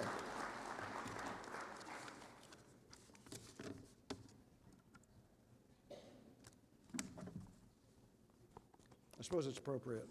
Yes. Let's give him a hand. Y'all can kind of skip. Well, I looked, Grayson Daniels is here. Grayson, are you taking notes on the crushing returns there? So I looked hard to find some positive, information for us today, and Scott will participate in the panel discussion later this morning. Think about what you've heard, get your questions ready for that. We do have some more to go so the panel discussion will start about 11:30 a.m. So Scott, thank you so much for that, and he'll be part of the panel. So before we go to our mid-morning break, I do have a few announcements. We have some students here from the conference management team, Ms. Lindsay Lancaster and some of her colleagues. Lindsay, come on up and share your information. Thank you, Dr. Greenwalt. So I just want to say that during our upcoming break, there's going to be refreshments out to the side. And there's going to be 7 industry service organization tables right outside. And this year they include the Arkansas Soybean Promotion Board, A-State Heritage Sites, the Arkansas Rice Federation, the University of Arkansas Division of Agriculture, the USDA Natural Resources Conservation Service, and from the Arkansas State, we also have the College of Ag table and the A-State Agribusiness Club. So this year we're actually selling t-shirts. So we've got 2 designs and also the hat that Dr. Irwin showed y'all this whole time. So if y'all would like to support the club, please come by and see us.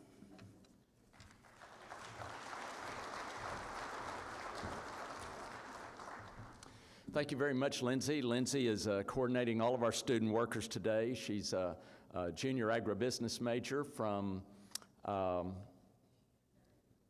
Missouri. I'll get more specific later. Okay. Where is it? Malden, I knew, yes, thank you. Thank you, Lindsay, for Abigail and Wade, all of the work they're doing. You can see them out front here today. Okay, so with that, we're right on schedule. We have a 20-minute break, so please be back here ready to go for Harrison Pittman and Joe Outlaw starting at 10:20. So enjoy the break.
We're ready to begin the second session of our morning general session.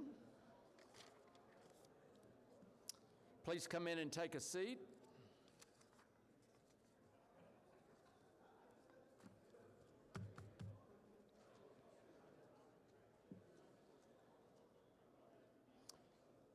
Hunter, if we could bring up the slides.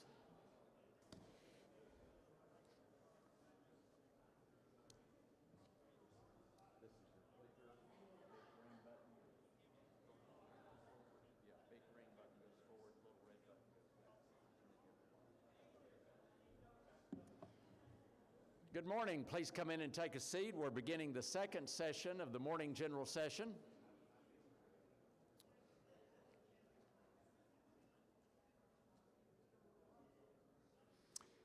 All right, good morning, everyone.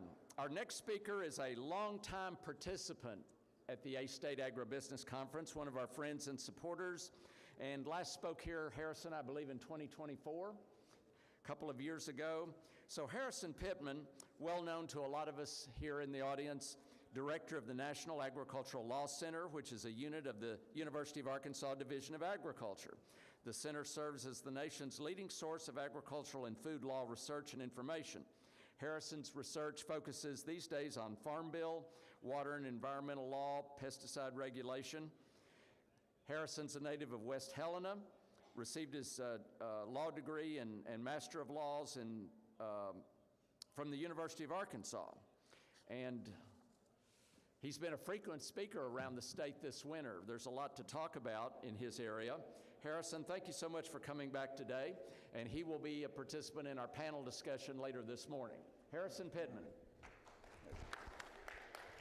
All right. This microphone is on, all right. Yes. I'm not going to do a good job at the podium, so I'll move around. How is everybody? How is everybody? There we go. There you go. Dr. Burkham, he got it out there. Well, I'm looking forward to visiting with you guys here for the next 30 minutes or so. And obviously we move to questions. I'm thrilled to answer any questions you have or do the best that I can with that.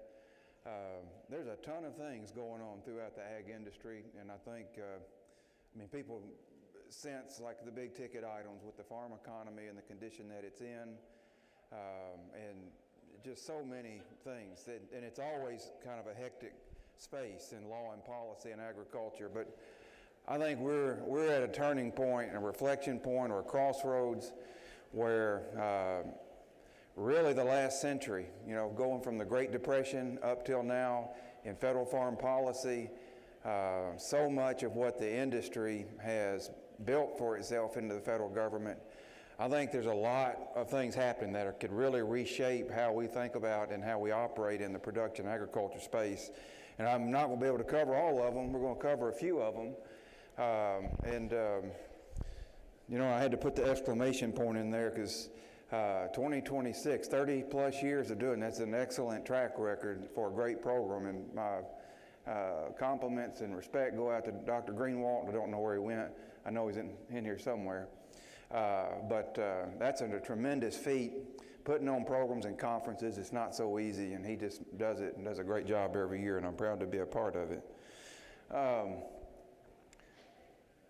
All right, Dr. Greenwald mentioned a little bit about the Ag Law Center. I'm not going to talk much about it, but for anyone who's not familiar with what we do and what our mission is and all those types of things, the Ag Law Center actually goes back into the farm crisis of the 1980s.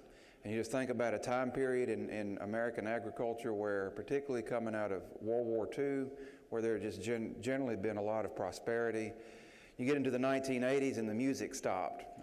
And for the first time, people from lenders to producers, government employees, politicians, elected officials, all of a sudden they're starting to read the so-called fine print. All these laws that have developed since the Great Depression and more than that, and really finding they didn't really have a resource to go to.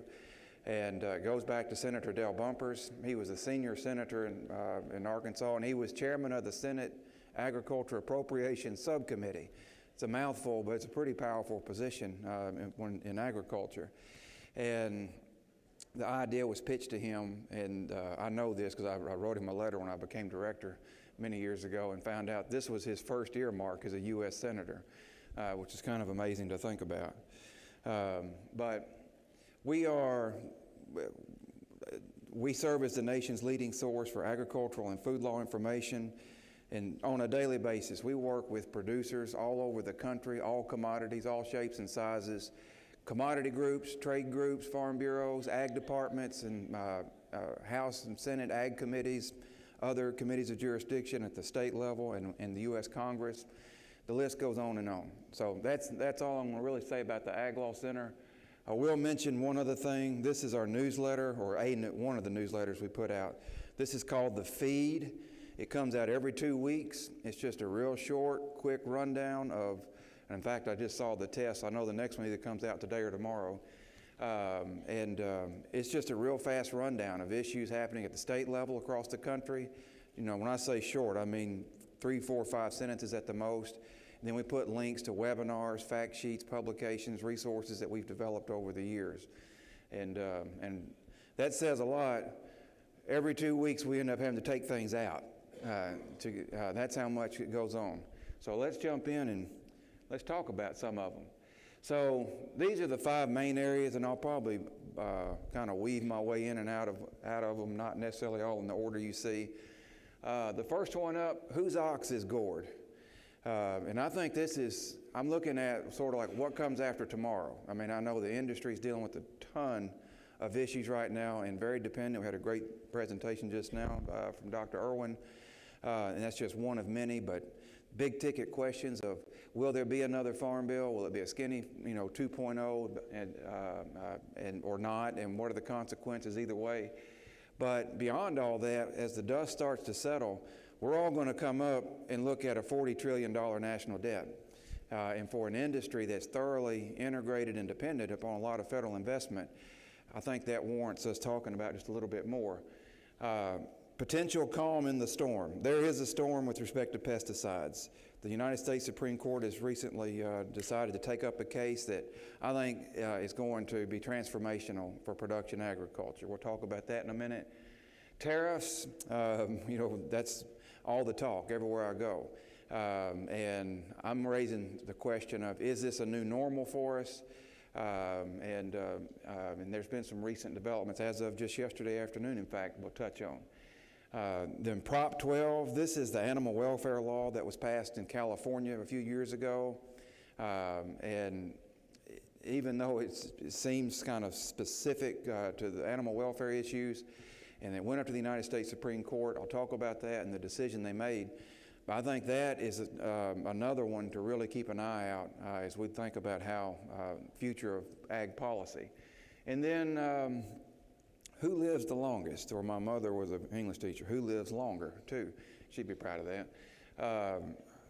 MAHA or MAGA? And they're obviously intertwined right now, and they're both extraordinarily important for agriculture. And there's some changes there that I think we need to talk about. So let's get going on it. Federal deficit in agriculture. Whose ox is gored? You guys remember Popeye?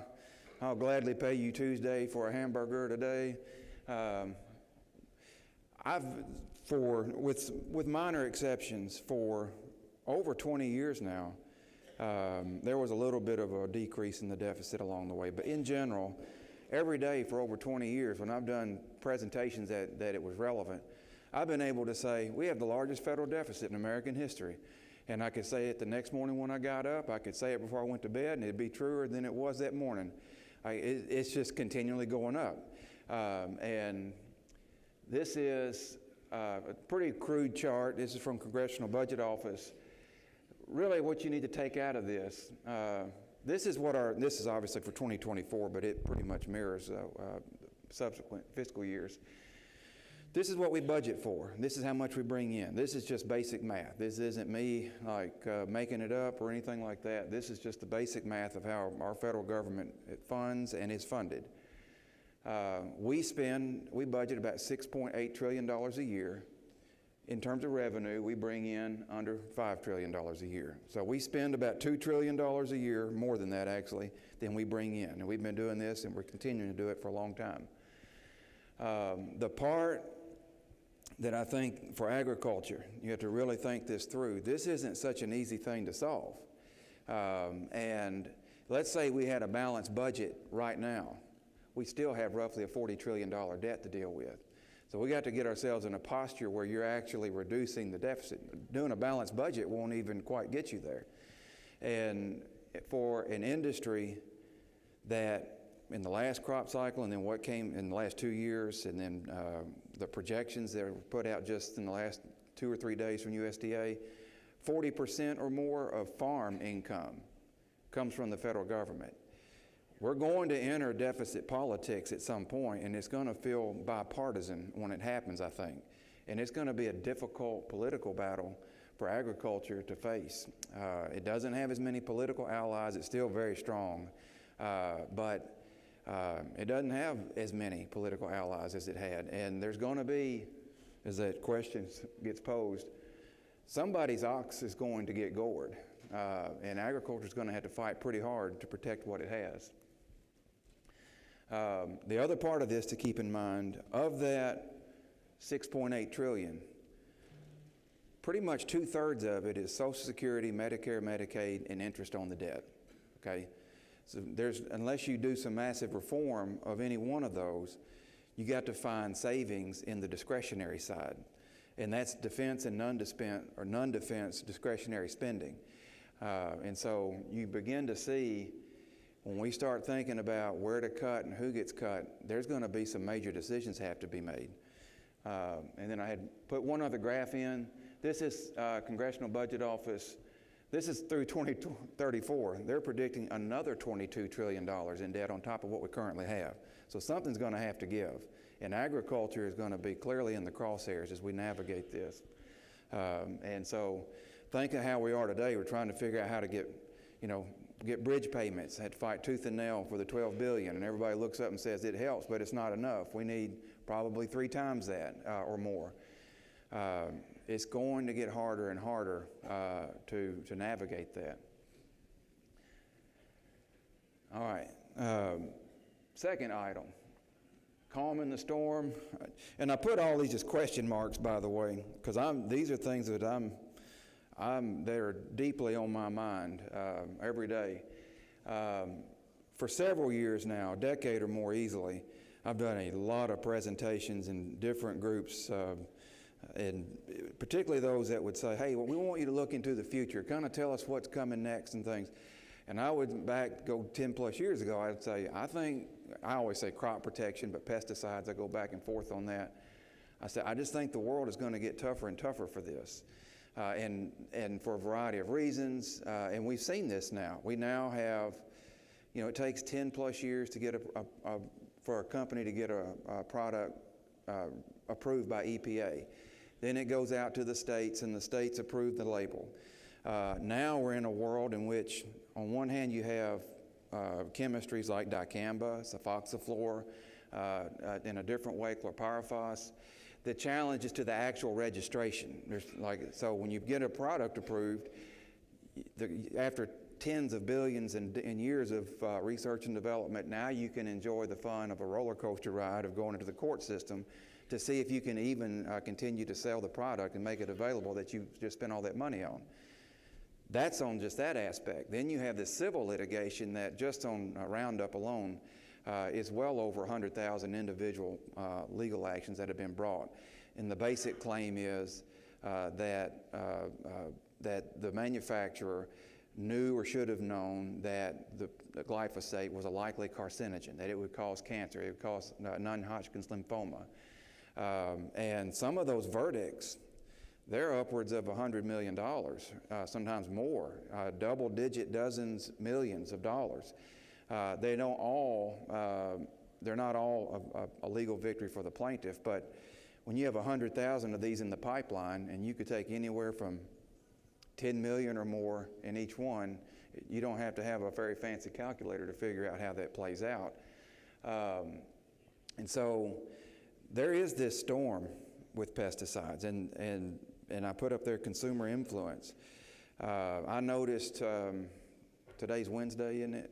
So I think it was either Friday or Monday, somewhere recently, In Florida, they're running there was like the MAHA state level legislation being proposed, and the governor's wife, she spent part of her, she's getting involved talking in a negative way about glyphosate. And they had taken some food products, tested it, found glyphosate. And I think this is a tough environment. Liability bills at the state level, there's been several. We have 4 states right now. Kansas just moved one out of the House. But these are state level to try to help limit the liability or provide liability protection to the companies and the types of lawsuits that I talked about. North Dakota and Georgia are the only states so far that have been able to enact one of those. But what is popping up even more and probably get more legs are state laws that go the opposite direction. Like in Virginia right now, there's consideration of their state law to just simply ban paraquat altogether. It's just a product you can't even, EPA could register it, but you're not allowed to offer it in that state. And that's something that we used to see, you know, it'd be a product that, you know, Hawaii or California would go down that path. This is the ecosystem that the pesticide world is in. This is the storm. Now, on this issue of preemption, this is where I'm going to fall off this thing. And if I do, y'all laugh, okay? We'll do that. But so this issue of preemption, so it's federal law versus state law, what governs? And so when these legal actions are brought, the ones I talked about, they're going to bring a variety of state law claims. The primary one is a state law failure to warn.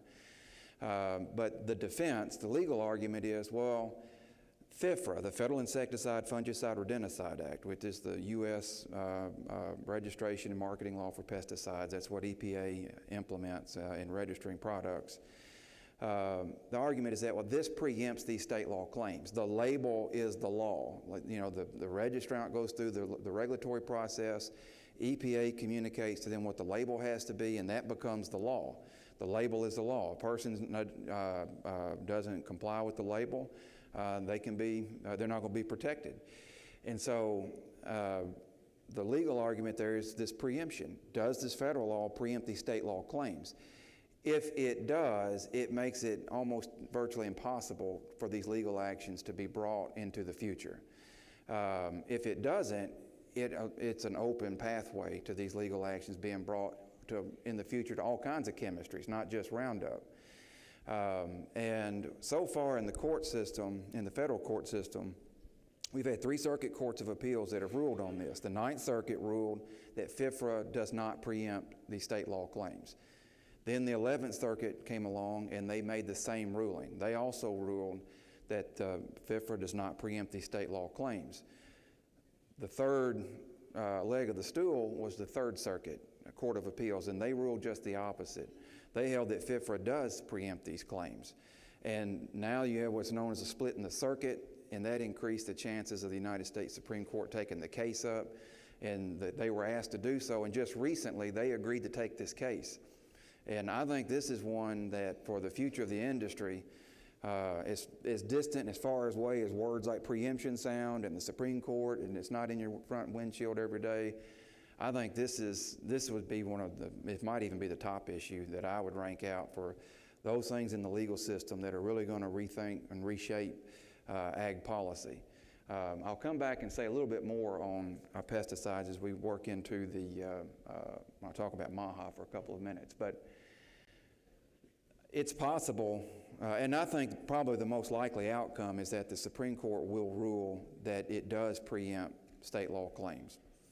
But I think the close second is that it goes the opposite way, and it might be like a 5-4 decision the opposite way, that it does not preempt. And I'll talk about Prop 12 because that's part of where my thinking is and where the Supreme Court could go. Tariffs.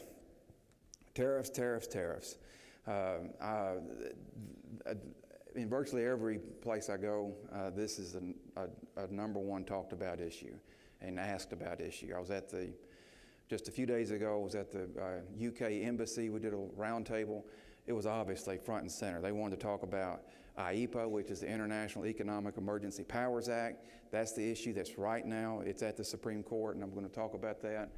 and just what is the future of economic relations with the United States in this world of tariffs, and where are we headed? So there's a variety of federal statutes that give authority to the executive branch regarding tariffs. One statute that's come into play in all of this is what's on the screen, the IEEPA, International Economic Emergency Powers Act.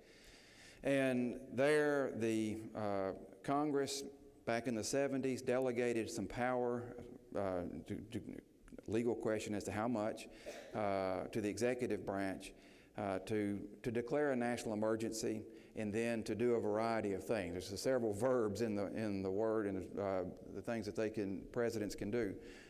One of the words that's not there is tariff. And that's the simplest way of describing the legal issue. There are numerous individuals, entities, litigants that have argued that this exceeded the authority that the president had.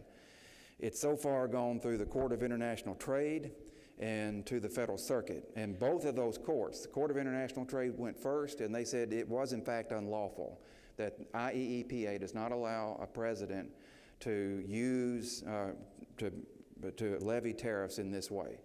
The Federal Circuit affirmed that, and the United States Supreme Court took the case up. And they took it up really quickly, and they scheduled hearings unusually quickly, so much so that there was a lot of speculation they might issue a decision before the end of this last calendar year. Well, here we are in February of 2026. They've not issued a decision. And so it could be anywhere from, it won't be today, or because it didn't happen yesterday. It could be next Tuesday all the way to June or early July. And this one for ag, I'm fascinated by it, not as much, frankly, by the here and now, although I'm not trying to minimize that. But whatever the court rules, it's going to signal to future presidents how much latitude you have or don't have under this to say, I think this thing that I care about is a national emergency, and I'm just going to levy tariffs. And I can do so without Congress. I can do this on my own. And I can do it as little or as much or as long or as short as I wish. And so the Supreme Court's going to have to ferret this out. And what they do is obviously anybody's guess. They could pick a procedural issue or something and say, well, we need to send it back down to the lower courts for some more consideration. They could rule that it is, they could agree with the lower court, say this isn't lawful. Then that opens up a separate question about whether importers that have paid the tariff, are they allowed to be refunded? Can they request and receive a refund for that? Again, that matters in a big picture because we're talking about how you get disaster assistance for agriculture, and a lot of they don't talk about it as much as they had, but a lot of times they're pointing to tariff revenue to be a source of revenue to help do that. Something that and this is my main point, and I did obviously need to talk about the Supreme Court part of it. I'm watching this, I'm very curious how this plays out in the politics. Like, is there now an appetite in the political system that tariffs are okay? You know, President Trump in his first term put in a lot of tariffs. President Biden didn't do a whole lot to remove those, and there wasn't a lot of pushback on that. In the first Trump term when this came up, initially it was Republicans in the Senate that were trying to put guardrails on it, and it was the Democrat of Ohio, Sherrod Brown, who threw a procedural block to keep that from moving forward. And I do kind of wonder, as we come out of this, is this going to be kind of a new normal? Is there more political acceptability to find money, particularly in this deficit world, to satisfy domestic priorities? And maybe we're in a tariff framework. There is more and more sort of consternation. The Senate has now, they're only resolutions, they're not binding. 4 times they voted in different ways dealing with tariffs with Brazil, with Canada, to say they disapprove of this. The House, just yesterday, they've had a measure in place that prevents a vote about curtailing the president's authority on this. And they were trying to get that extended, and enough Republicans crossed over and voted with all Democrats on it to end that. So that sets up yet another vote. And so maybe there's some pushback there, but Longer term, that's one thing I'm really watching as the dust settles and see what the Supreme Court does, because, I just sort of subscribe to the common sense theory that it doesn't really matter about what party a president's in. They're not in the habit of giving power back. If they have some power, they get a new magic wand, they don't just wake up and say, you know what, this is just too much. I think I'd like to give it back to you. That's not how they function. And so it'll be a future president if they have that authority, and they can pick their flavor of the day, and away we go. Prop 12. So this is originating out of the animal welfare universe, and other states have done all sorts of animal welfare laws over the last several years. California's done more than one. Prop 12, all it really said, and I'm going to just only talk about it in the framework of pork, but they said, okay, we have these animal welfare standards, and to produce here in the state, you have to use these standards. Then they went a step farther and said, you know what, it's not just California in order to sell these products, it's literally everybody else. And everybody else is the 49 states and the rest of the world. You have to produce in order, the way we say under our state law, in order to sell those products into the state of California. And obviously, given the size of its economy, that's a pretty big ripple effect. And Article 1, Section 8 of the U.S. Constitution gives Congress the responsibility and the authority to regulate commerce among the various states, the Indian tribes, and foreign nations. So what is a state, whether it's California or Arkansas or Vermont or Iowa, how is it that a state is regulating commerce? And that was the legal issue. And it's a doctrine known as the Dormant Commerce Clause. And in essence, basically, it surrounds the idea of powers not expressly given to the federal government belong to the states. If Congress hasn't occupied a particular space, that there's a narrow window, it's thought to be narrow historically, of states to be able to step in and regulate commerce. And this, we've seen like the Dormant Commerce Clause with like anti-corporate farming laws, and the Eighth Circuit had previously declared those unconstitutional because they violated the Dormant Commerce Clause. But here comes the Supreme Court in a not easy to understand decision. It's fractured, but at the end of it, they say, yeah, California can do this, okay, that this is lawful. They can do this. And so here we are in this space where we've got this wide open door for states to really at some point to experiment. For example, take a state like New York that a couple years ago passed a state law that said after, it may actually be this year, some date, and it's like maybe 2026, we're going to ban the use of neonicotinoids, neonics, in the state of New York.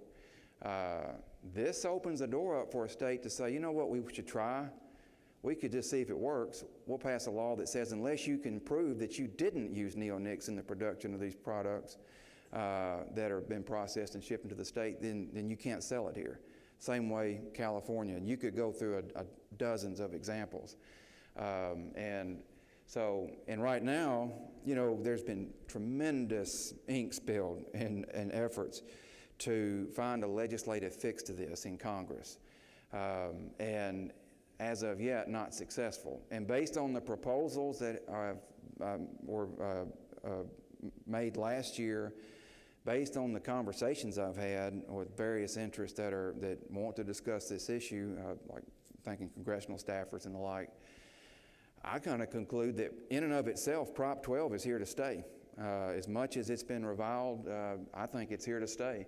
I think now, barring some extraordinary unforeseen event, in part because the farther we get away from that decision, the more parts of the industry actually they've reinvested. They've invested in the crates, the equipment, the facilities to comply, and they're not going to want to have to throw that out the window and start all over. Particularly if another state can step up and just start them all over. So everybody's really talking about how to limit this to keep like the next Prop 12, whatever that would be. And it doesn't have to be agriculture, by the way. It could be anything. And so this is one, You know, and I think as we talk about the Farm Bill, whether we're going to get another one, this will be the so-called fly in the chili. This and fit for preemption will both be, because there's not that many legislative vehicles to tax stuff to, and I would submit that there's not enough political consensus to resolve this, and they may have to take some of this out of a farm bill, like must-pass legislation, in order to get across the finish line. Maha and MAGA, which outlives the other? So RFK Jr. on one side, and that's Senator Cory Booker of New Jersey. I put Senator Booker on here because, although it's not the type of thing that makes like the news, in the last several days, Ranking Member Senator Amy Klobuchar of Minnesota announced that she's going to retire from the Senate and run for governor of Minnesota. That means there's going to be a vacancy on the Senate Ag Committee. And the way the rules work within the Senate rules for Democrats, Senator Booker is in line. So he would either be, unless he turns it down for some reason, and I doubt that he will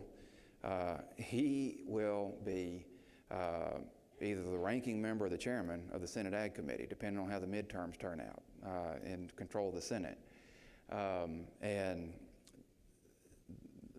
There's a lot you could unpack about all that. I'm kind of focusing on this Maha and MAGA. I want to go back a little bit to Election Day in November 2023. Seems like a million years ago. I was asked to participate in a strategic planning type discussion, or I was a speaker as part of a strategic planning for the National Pork Board. And there's a conference room not unlike this in the Minneapolis airport. You fly up and you get out and you walk. You never even leave the airport. You go into a little conference room, everybody's there. And that was Election Day. I remember so well because at that time, the public statement had been that RFK Jr. will not be a part of the administration. And the campaign manager for the Trump campaign, Susie Wiles, said he's not going to be part of the administration. So my remarks that day were focused on that. That was as far as I went. But in that setting, I said, I think this is the biggest tiger with the longest tail. And I think this is going to be a problem for a long time because he now has a platform. And I said, and it's bipartisan. And a lot of it's going to be popular with a lot of people.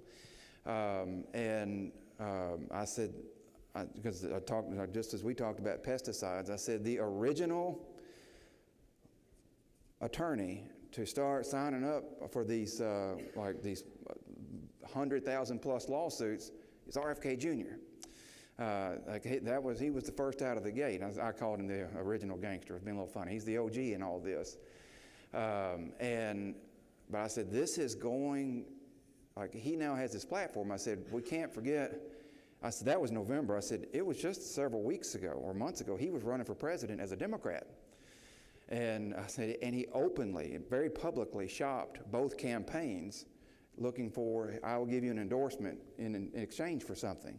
And and then I said, so again, I didn't anticipate that he was going to go into the government. I didn't know that he'd be Health and Human Services Secretary.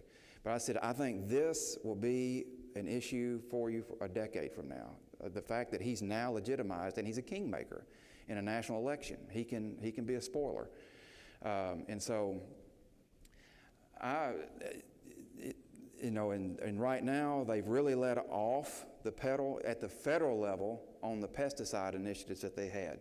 The targeting and that's been such a controversy. If you hadn't followed it, Google it, you'll get it real fast. If you did follow it, you don't need me to repeat it.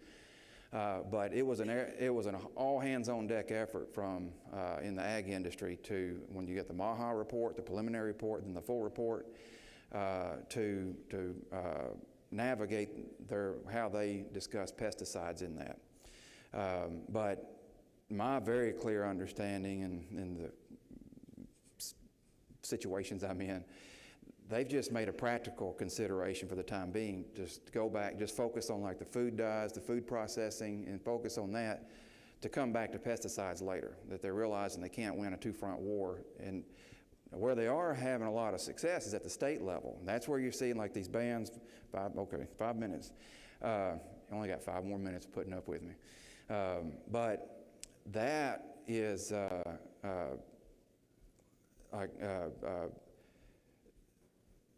I forgot my train of thought, but we know what we're talking about. The 5 minutes threw me off. It's that easy to throw me off, Dr. Greenwald.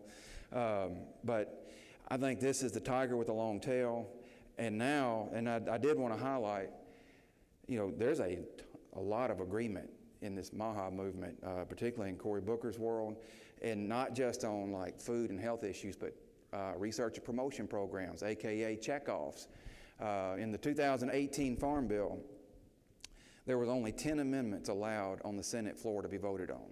Only 10. They had to contain the debate because it's a powder keg of trying to get this thing out of both chambers and get it to the president's desk. Only 10. One of them was very, very significant checkoff reform.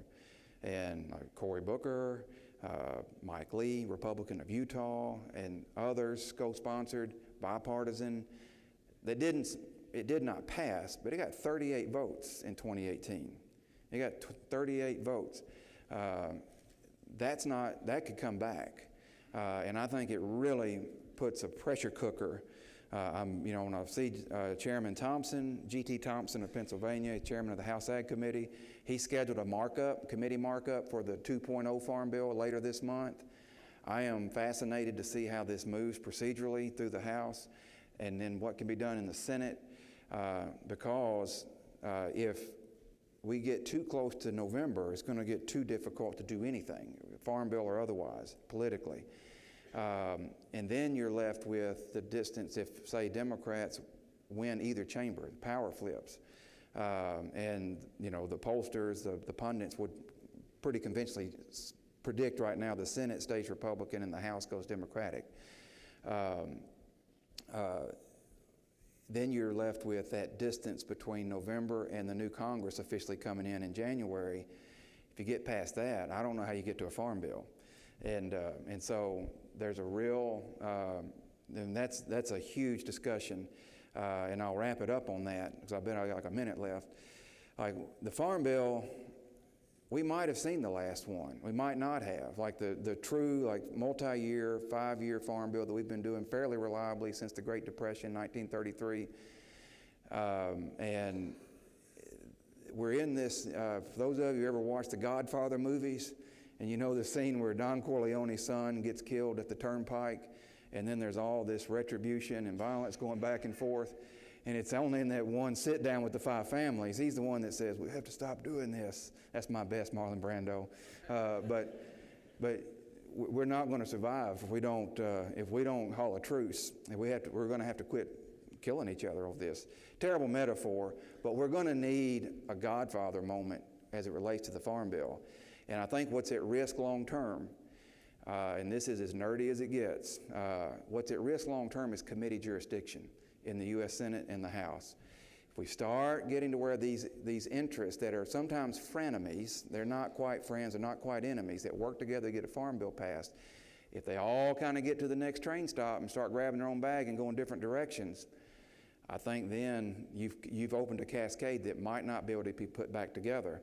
And you could end up with Title I, ARC, PLC, or whatever the next programs will be called one day. Well, they need to go to the defense budget. We're going to call it national security. We're going to do something different. And then somebody's going to say, well, what about these nutrition programs and SNAP? Do they really belong in the Senate Ag Committee anymore? Maybe they should go to Health and Human Services Committee. Conservation programs, maybe that should be over in Environmental Public Works. That's a slow glacial change, but I'm afraid that if we don't have that moment where we kind of pull back from the brink, we could be setting up the chain of events that in a decade's time leads to that. And so I think we're at a tremendously profound time in the ag industry. And it's not just the economic conditions that are going on right now and the bankruptcies and the financial condition and the turmoil that people really are feeling. We're going to come out of this and you're going to look up and be like, oh my God, there's another dragon to go after, and because it's coming after us. And so I think that's looking ahead. I wish it was more optimistic, but Dr. Greenwald, but I do think these things can be navigated, but you can't navigate something you're not prepped up for. So I'll leave it there. I look forward to being able to answer questions later. Thank you, guys.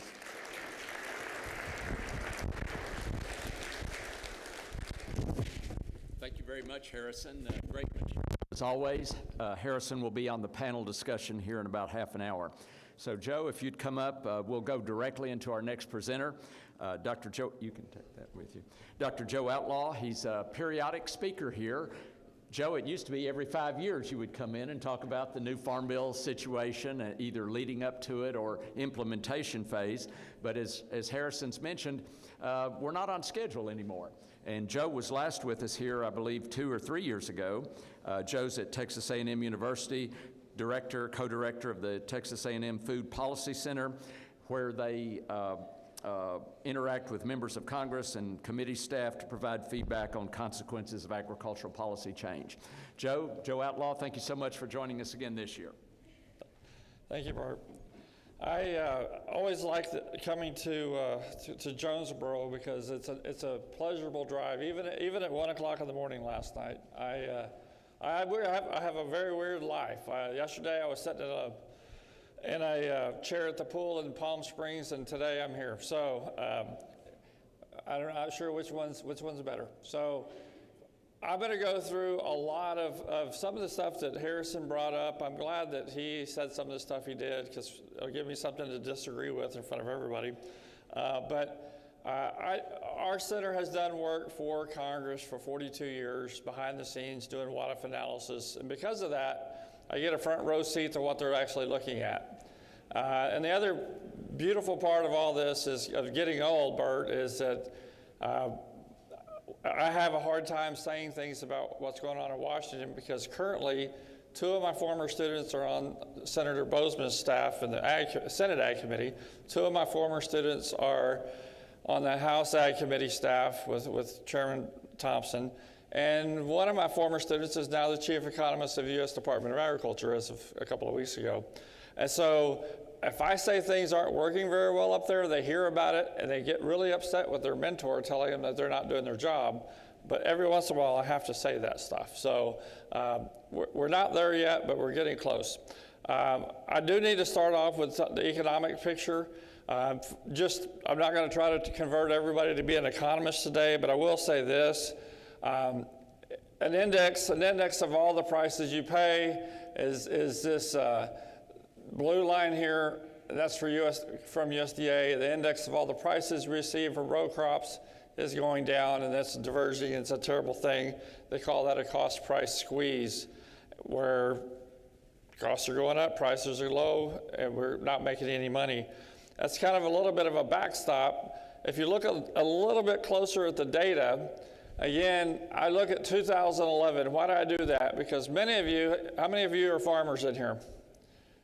Okay, so in 2014, this will make more sense, but in 2011, the House Ag Committee came to our group and said, help us figure out what reference prices should be.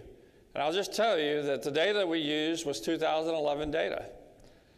And that was put in place, and a lot of people would point to that. I argued that in addition to ARC, which works real well if you have great yields, have PLC, give producers a choice. So I had a lot to do with that actually happening, but I didn't know they were going to leave the reference prices flat. From when they did eventually pass the 12 bill, it passed in 14, all the way to last year. So that's basically 11 years of cost doing this, while your support from the government, especially in rice in this area, going with PLC, the support was flat. And so we had an erosion of support. How do I know that? Well, if you look at what's happened with input prices over that same time period, you see very few negatives on the left-hand side, but you see a lot of differences in what happened to prices since that time. Things are really tightened up. And so that's one way to look at it. Another way to look at it is all the work we do with the representative farms around the country, about 600 real farmers, a lot of them in Arkansas.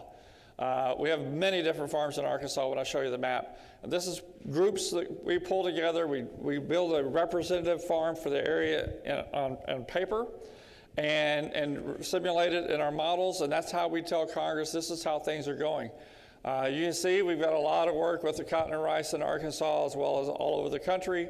And so one of these days when I retire, I will be noted for a lot of things, being a wise acre and all that kind of stuff. But my biggest contribution was we used to take big old thick reams of paper to DC because I had to carry them as a student, and then I worked my way up to the lead. But my biggest contribution was coming up with a picture that shows a member of Congress that doesn't know very much about economics, whether things are good or bad. And so this is a picture of 2020. This is data we would actually show. 2020, the middle panel here represents, are they cash flowing? Red is bad, green is good. And the panel on the right is, are they maintaining their equity? Are they able to keep the ownership, are they able to keep their equity growing? And the left-hand panel is kind of a before and after 2020, 2025. So this is what we showed Congress right after they passed the 2018 Farm Bill. The prices were still relatively high. Projections weren't bad. And this is what we show them today. So these are all different farms that we work with. That they represent probably 4 to 6 people in each of those areas. And you can see that there's a lot of red. And so I say it this way, and the politicians don't like it, but even they can understand red's not good, right? So they don't like me making fun of them, but I do it. Anyway, so real quick now that you understand the way to look at it, this is before on wheat, this is current wheat, this is before on cotton, and this is current cotton. And I might skip rice because I know there's a number of people that farm rice in here. No, I'm just kidding. So this is rice. So a lot are not cash flowing, and it bleeds over, and people cannot maintain their equity when they're having to refinance or pledge more land against to get their loans done. So that's the backdrop of all this. Just so I want you to know that I'm not always a depressing person, even though I wear black. This is a cow-calf deal, so good for them. So that's what we show Congress, and a lot of that work we did a lot of work working specifically with Senator Bozeman and G.T. Thompson and their staff to understand how much pressure farmers are under and that they frankly need to do these bridge payments. So a lot of the work we do is on trying to make sure they understand the current situation that's out there. I show you this graph to kind of give you the idea that, this is back when President Trump started the trade war with China. The orange, the blue is COVID help.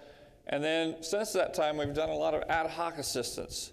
Ad hoc is by the nature, when needed. Well, that's really hard to do. And in Washington, as Pearson's right, in Washington, you pay attention. You may think that I'm not going to say anything that comes true, but you watch how little gets done in Washington this year because it's an election year. And neither side, I don't care, I've worked with both parties for a long time. Neither side is looking to let the other side have any kind of victories this year. So when G.T. Thompson says he wants to get a farm bill done, I do too. Why? Because our group has been working on the 2023 farm bill that hasn't happened since 2021. So we're kind of like to get these things over with and move to the next problem.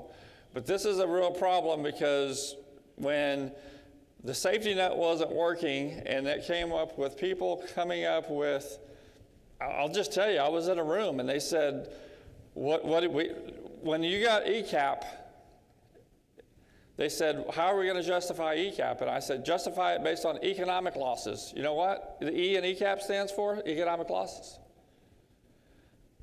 There are a lot of people trying to do a lot of good things for you and for agriculture. Sometimes they butt heads, and it's kind of frustrating to deal with that.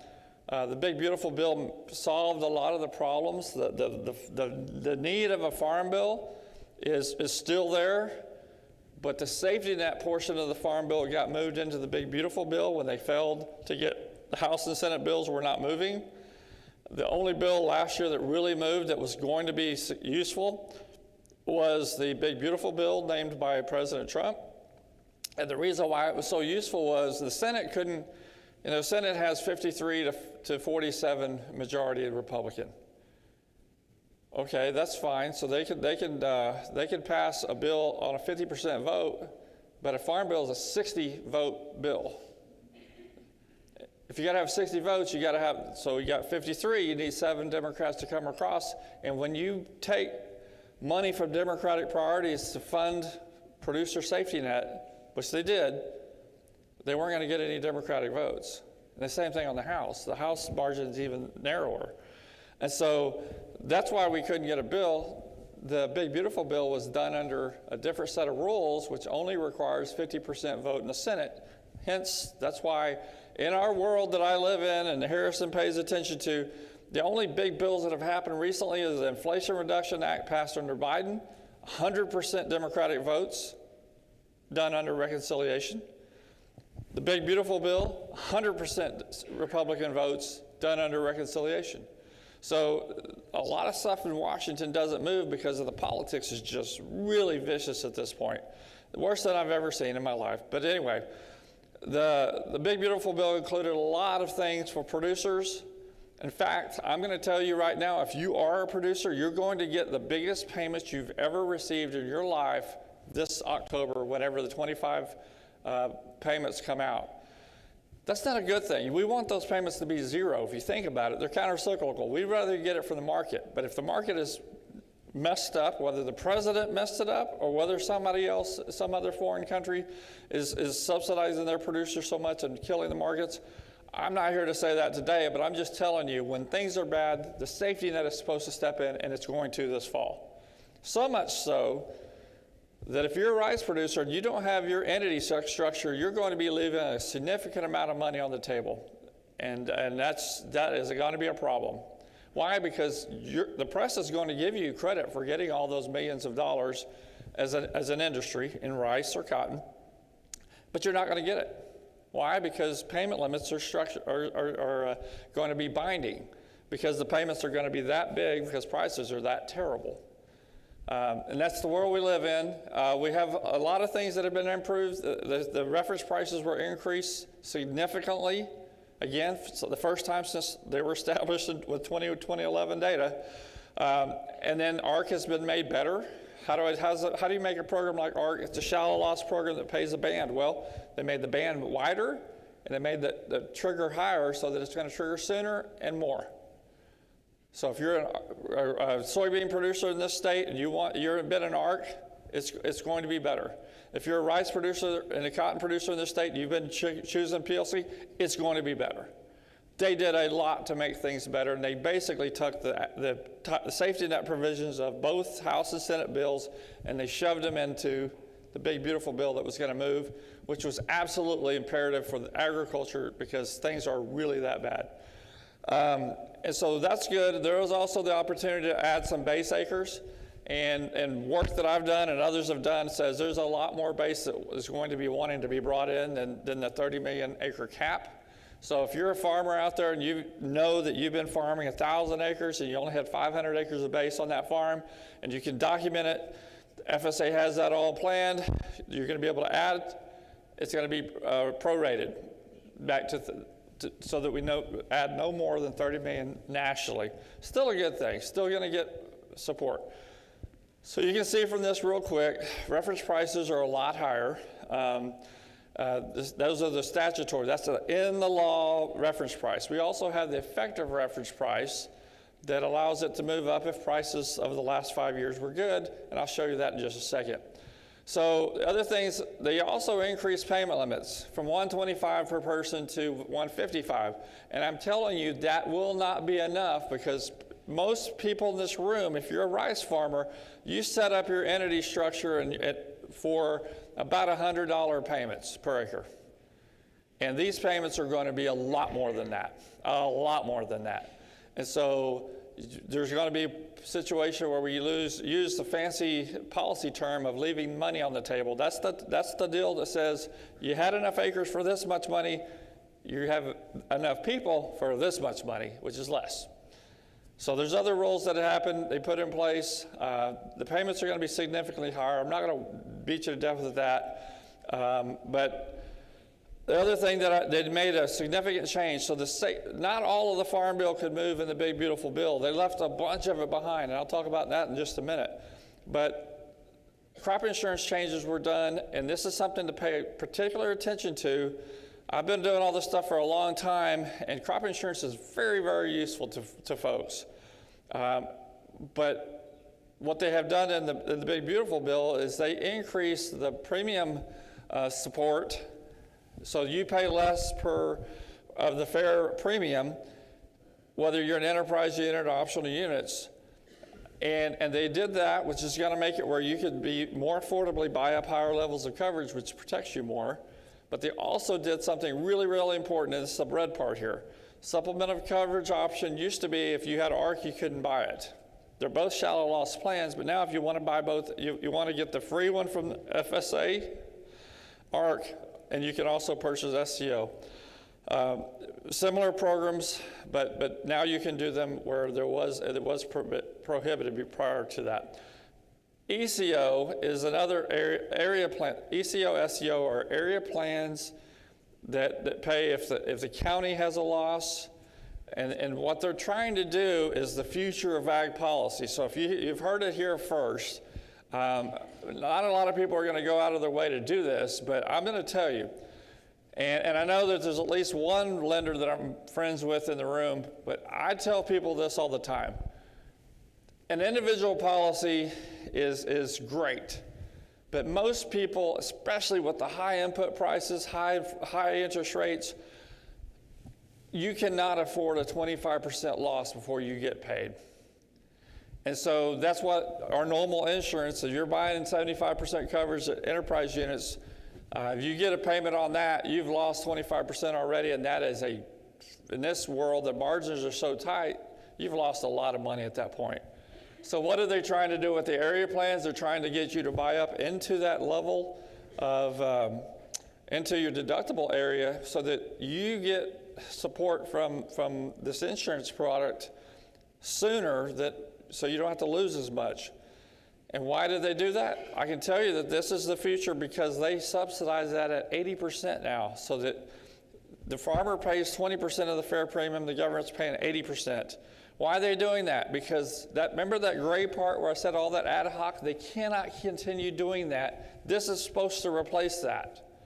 So Joe, understand, if you have somebody from Arkansas or university come out and say, you need to start looking at area plans because this is the future, I believe that strongly, that they're going to be trying to make it where you try to help yourself with protections. The skinny farm bill, this Farm Bill 2.0, whatever you want to call it, if you look at how many pages a farm bill is, it's over here. The last two are 571 and 529. And what? They took 40 pages out of the 330 that was in the big, beautiful bill were ag. 40 out of 330. So there's a lot of other stuff that we care about in terms of agriculture that needs to be passed. That's why we keep talking about a skinny farm bill. Not that we don't need a farm bill for food programs. They have their standalone legislation. Crop insurance has its own standalone legislation. And right now we don't need it for safety net because it's in the big, beautiful bill out for 6 years. But there's a lot of other elements of what's traditionally in a farm bill, what commodity groups went to Washington, asked for, that needs to get passed. And that's why we keep talking about it. And they're, the announcement was they're going to start trying to move that forward in February. I'm trying to be optimistic about it. There's going to be very few fights over money, not zero, but few fights over money in that bill, because most of the big money fights already happened in the big, beautiful bill. However, if you're playing political games and you don't want to let one side look like they're leading this for this country, you don't have a single incentive to help move that bill forward. And so that's where we're setting. And so I'm trying to be optimistic and say they're going to try to get this done. Why? Because the people that I trained are working on this bill today, and they hate seeing in the press where I say it's not going to happen. But it's very unlikely to happen in an election year. Fast forward to if the Democrats take the House, which everyone is saying, then you have a situation where maybe, in a perfect world, maybe they do have to compromise, because in Washington, compromise has been the worst dirty word you could say ever. Why? Because compromise shows you can't lead. And frankly, we need more compromise, but it's all about who's in charge and who has the bigger offices and all that stuff that happens with who wins. And it's not fair that real people of the world are held hostage to that stuff, but that's what happens. Farmer bridge assistance, I get asked about this all the time. I did have a lot to do with making sure people understood how tough the times were. My partner, the other co-director, he's been assigned to the Secretary of Agriculture for the last year. They actually adjusted our contract with USDA, and either he or I, and I'm glad it's been him, been kind of a confidential economist for the Secretary. He's the one that designed this program. And I know exactly how he designed it, so I'll tell you how this worked out. They used USDA cost of production, and they compared it to USDA price forecast, and they figured out a loss. And nobody makes this really widespread, but they're paying for about 30% of the loss that was calculated. About 30% of it. So whenever I get hit by my corn friends of why we only got $44 an acre, I say, well, it's because your loss was only 125. Why is rice so high? Well, because they lost about $500 an acre. That was the projected loss. So that's the world we live in. Here's the payments, how they kind of get calculated out. It doesn't really matter. It matters individually, not collectively. And then my partner and I just wrote this last week. Is more bridge assistance really needed? And this was in Southern Ag Today. If you're not a subscriber, I'll show you how to do that at the very end of this real quick. But we wrote this, put it together, the financials of the last 3 years on average. Bottom line here is on average, all the assistance, ad hoc or otherwise, is expected to cover 48% of corn losses, 34% of soybeans, 43% of cotton, 43% of wheat, 35% of cotton. And you're going to ask me about rice, and rice is so complicated. Why? Because there's a lot more base than there is rice that's farmed. And if you start adding all that up, that number for rice looks really high, and it's not exactly apples. We say that in the paper. We discuss it. We're not dodging the fact that rice's number is higher. We don't tell anybody that rice's number is higher, but the fact of the matter is higher. And if you don't think payment limits are going to restrict some of this stuff, especially on rice farmers, you are crazy. So we didn't want to put it out there and cause a big mess in Washington. But this was done. A little bit different way of looking at it is the light shade is what was covered. The darker red is what producers suffered over the last 3 years, the losses. Pretty significant. All right, so what's next? They're talking about additional aid. I think I'm going to probably leave a lot of this for a question with Bert, but we just showed that the help that's out there has not been even half for producers. So there is reason to be thinking that we need to do more. The problem is, in this day and age, you got to have a legislative vehicle that will actually move and get passed. And when they've got one more appropriations bill that has to be done to fund the government the rest of the year, and that's the only thing that really has to be done again till we do this appropriations process again later this year. If it doesn't get tagged in there, I'm not sure it's going to happen. I know that the senator and the chairman of the House and Senate both have said we support. We need to do more. But I'll just say that most of that, I don't want to get anybody in trouble, but most of the problems, I didn't think it was going to happen at all. I'll just say that. until the ranking Democrat on this House Ag Committee came forth with a proposal and kind of forced their hand. So, what do I mean by that? I mean, a Democrat comes out and says we want to help farmers more. By the way, we're going to help SNAP a lot in that bill, but we're going to help farmers more. Kind of puts Senator Bozeman on notice that he's got to do something or look like he doesn't care. It's the gamesmanship that happens in an election year. Just deal with it and understand it happens. My biggest problem for this year is I think payment limits are going to be so restrictive that a lot of the help that was meant to come out doesn't come out.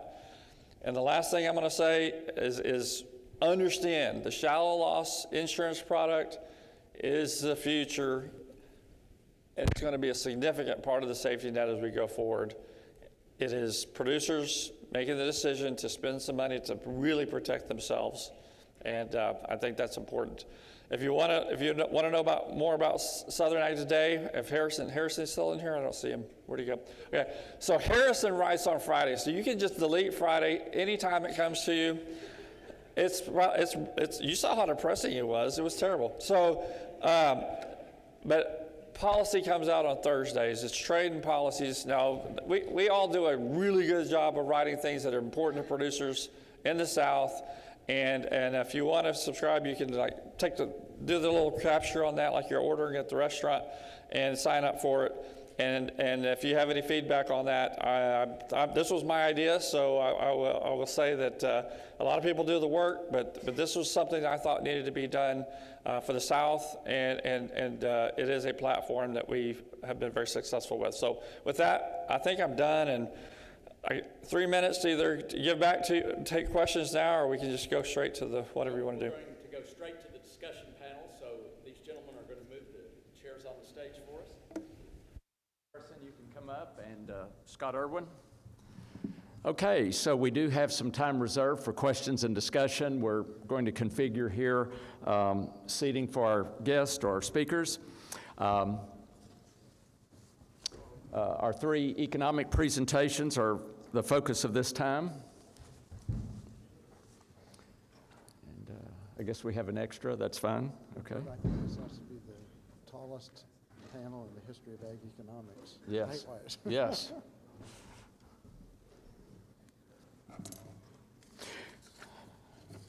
So during the morning and during the break, I was involved in discussions in the hallway, a lot of thoughts, a lot of questions. Scott Irwin's presentation stimulated some thoughts about the future of soybean markets and how that might be impacted by federal policy.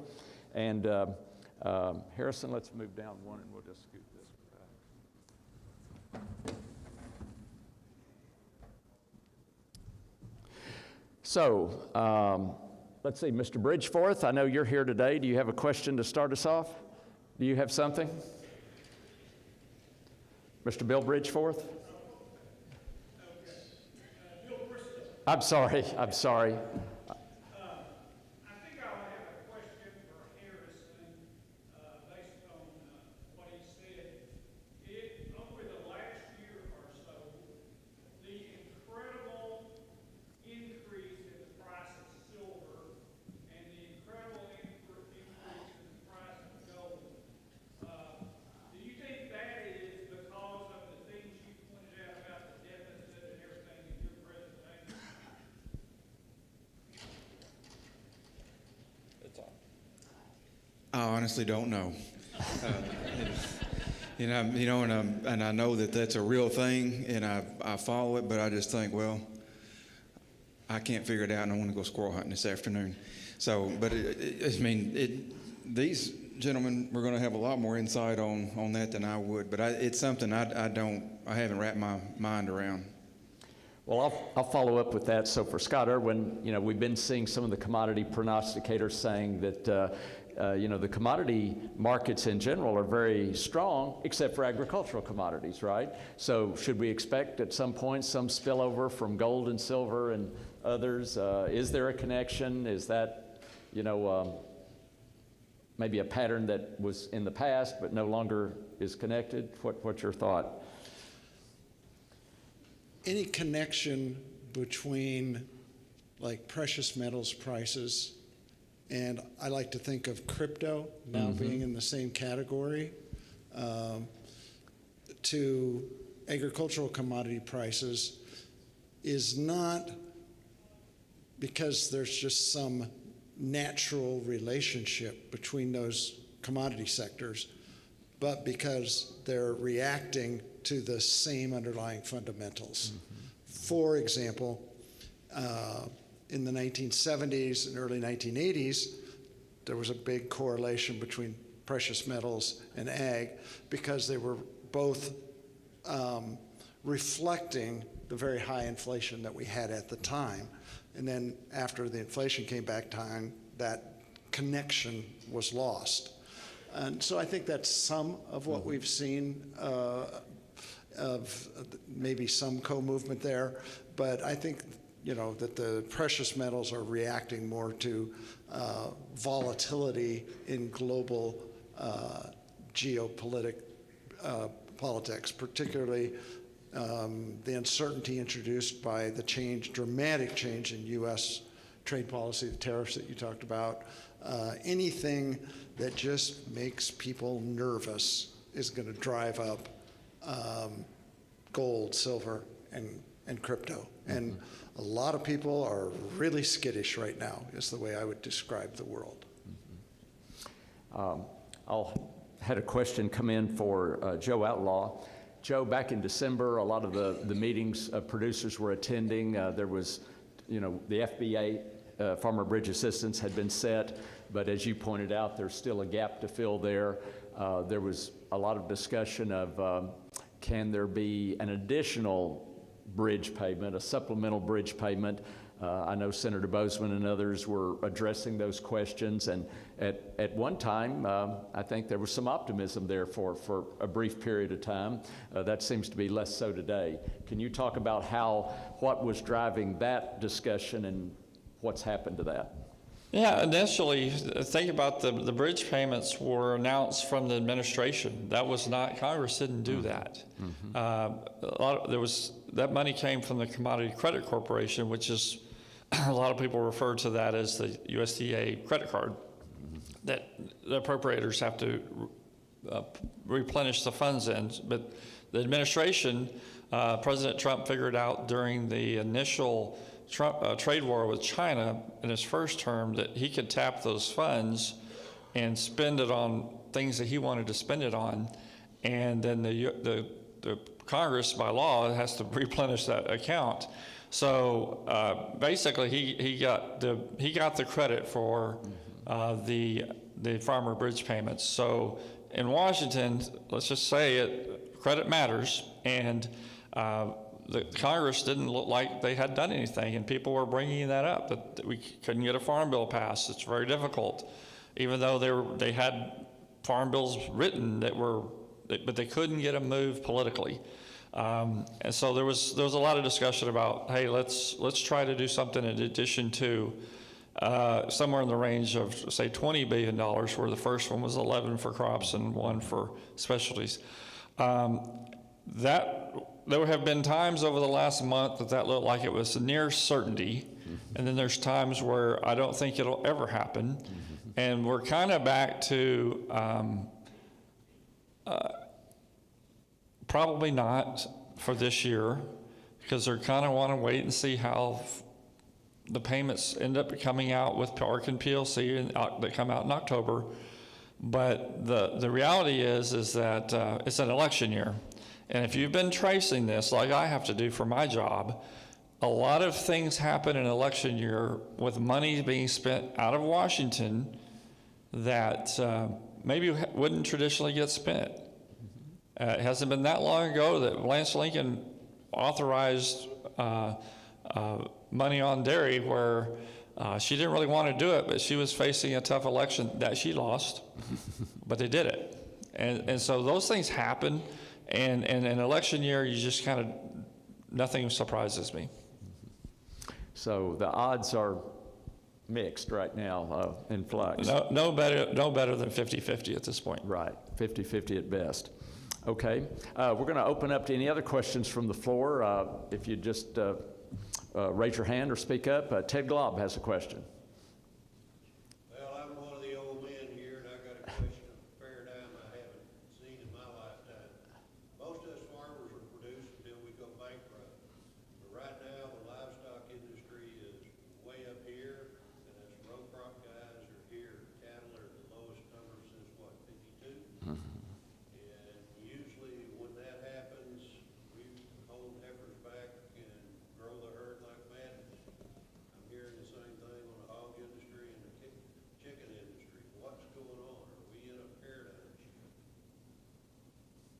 So the question is, for the livestock industry, is it, why is it not rebuilding the herds? Is that a paradigm shift?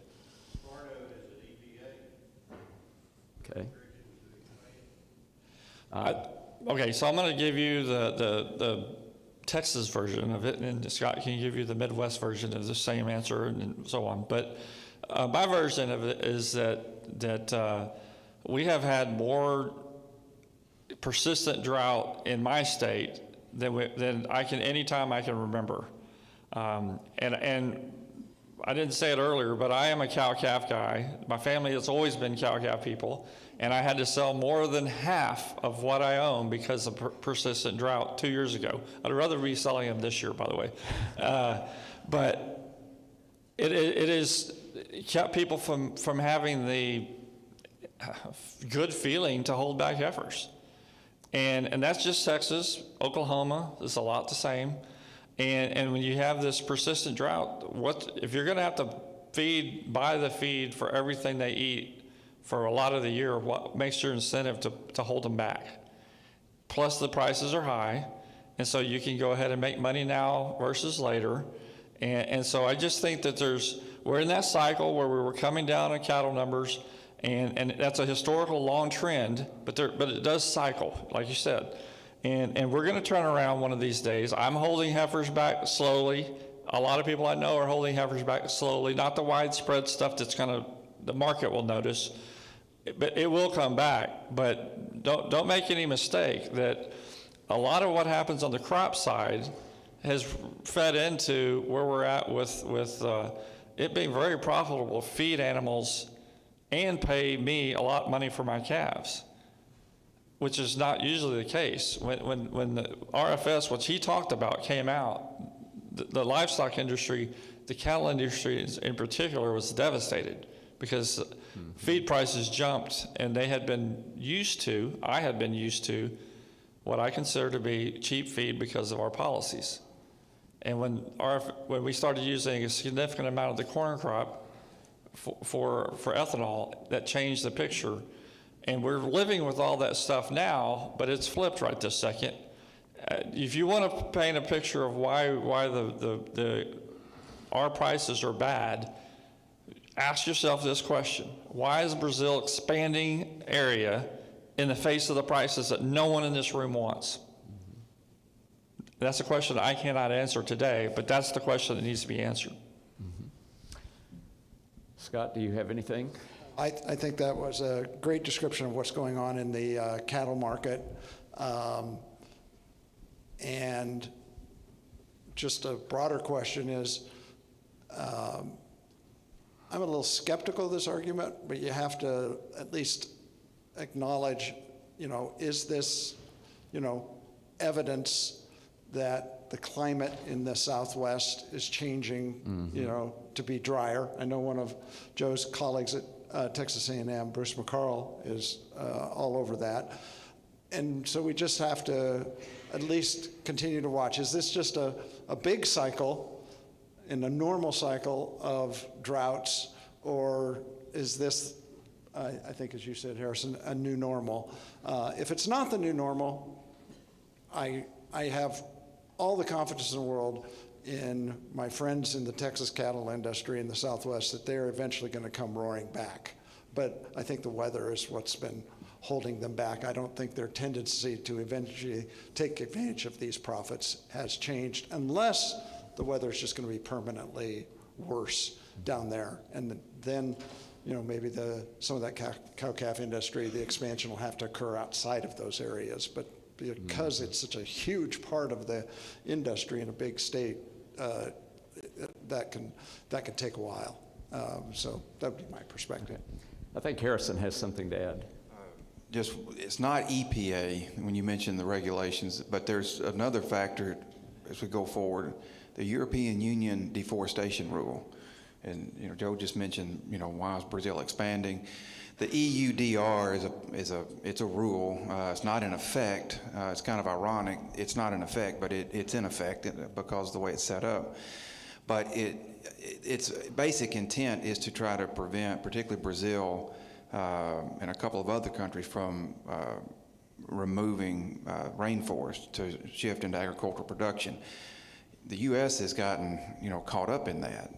And so you end up in situations, and I've seen this firsthand, and particularly in South Mississippi, you have people there, they're looking at cattle prices, and they're like, boy, this is the one time I need to cut down some pine trees. But if they do, they can't sell because of the CUDR. And that's part of the trade negotiations that are going on. It remains to be seen, what agreement will be reached and if that's going to be in there. But I would add that to the mix too, as far as environmental regulation, and that's a international thing. It's not an EPA thing. Okay, well, thank you for that. I've had another question that came up during break time, gentlemen. All of you may have input here. So you mentioned new normal. We've talked about cycles. The question is, to what extent, we see these, to what extent is our current agricultural commodity market, Scott, a cycle, some long-term cycle that we have to work through and survive through? Or to what extent are we seeing some sort of structural change in U.S. agriculture, a reset because of increased competition from Brazil, you mentioned, and particularly for cotton and rice industries, Joe? Are they ever going to look the same in the future as what we've been used to, the past generation has experienced? But that involves, major land value changes and rental structure changes going forward. So who wants to tackle that first? I guess since they gave me the mic, I have to. Yes, Scott Irwin, go ahead. And again, I'm only going to reflect my understanding of corn and soybean markets. I don't know enough about cotton and rice even to remotely sound intelligent. First thing that's critical to remember is what I teach my students at the University of Illinois in my undergraduate ag prices class is that all of these are storable commodity markets that have a definite price pattern that can be described this way. Typically, short periods, 2 to 3 to 4 years at most, where prices really skyrocket because for a variety of reasons, we get into a low stocks or inventory period. And then the rest of the time, we tend to, which can be long periods of time, we tend to be below average prices. That's the nature of the beast. And we have, decades and decades of data to back that up. And in the corn and soybean markets, I use kind of benchmark, just rule of thumb, long-term average prices in Illinois of about $4.50 spot for corn on average and $11 for beans. And we've been fluctuating around those averages now for pushing 20 years. And so at the present time, I don't see the evidence that we're in some kind of permanent shift in that kind of price environment. It's just easy to forget that from 2014 until August 2020, we went through a 6-7 year period that's a lot like this. And they just happen. So I don't think we have enough evidence yet to say that this is anything other than the normal kind of tough cyclical part of the cycle that we go through in storable commodity-like markets like corn and soybeans. That this doesn't necessarily have to be the new normal, and something will happen eventually that puts us back to a spike in the present market environment, and it's hard to live between the spikes. But that's where we are right now. Well, before Joe weighs in on that, compared to that previous period you just spoke about, we've had a total, as Joe's pointed out, changes in the input price side. Mm-hmm. So what might have been borderline profitable or borderline loss a few years ago now is big in the red today. Well, you want to? My perspective is that U.S. crop agriculture, in terms of the costs that they can control, which is basically farm asset values and used machinery, we got out over our skis relative to the average prices I just described. And then we also got caught on another part of the cost pincer that we can't control. General inflation that's driven up the cost of everything from, liability, insurance, health insurance, seed costs, et cetera.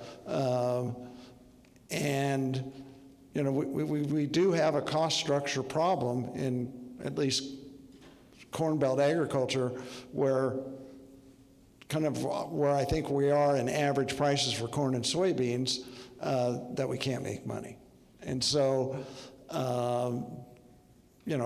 the greater assistance that Joe outlined so well coming out through the Farm Bill levels of support certainly help, but,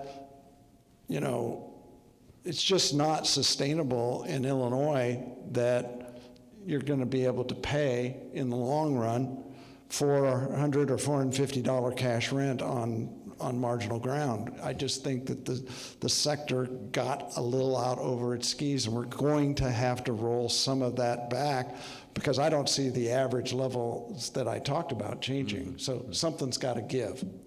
And we have been making adjustments. We've seen in the data in Illinois, cash rents have been slowly coming down, but they're going to have to come down more, and that's always an extremely tough thing to get done and to happen. But the economics, that's the way I see the economics anyway. So Joe, bring it to the South and what we're seeing with our commodities a little more specifically. Yeah, I'd rather answer this without the microphone so nobody can hear. I just think that most of the southern commodities, specifically rice and cotton, are completely different structures. When you have cotton, where we don't have any mills in this country, we have to export it all, then bring it back in as yarn or finished apparel.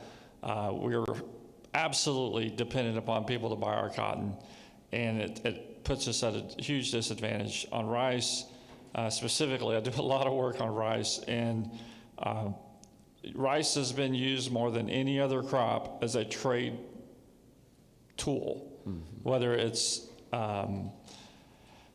trade embargo with Iraq, trade embargo with Iran, trade embargo with Cuba. So a lot of our rice markets in this country were lost for political reasons, and nobody really talks about that other than the fact that when it happened to soybeans last year, they didn't like it in the Midwest very much. But this happens for the southern crops a lot. Why? Because of small acreage crops, and it tends to be we're trying to hurt. It didn't matter what party, what president, whoever.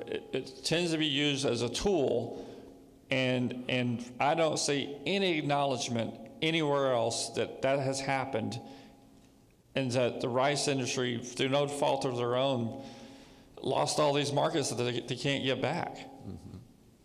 So it's just a different supply-demand situation. It's not good, but like Scott says, I mean, you don't want to hear somebody that, I can go home and live with myself for this, but I hate saying it to you. We got to depend on somebody to have a weather problem somewhere in the short term. Because right now, we have more of everything that we produce in this country than we probably need at prices that you want to get.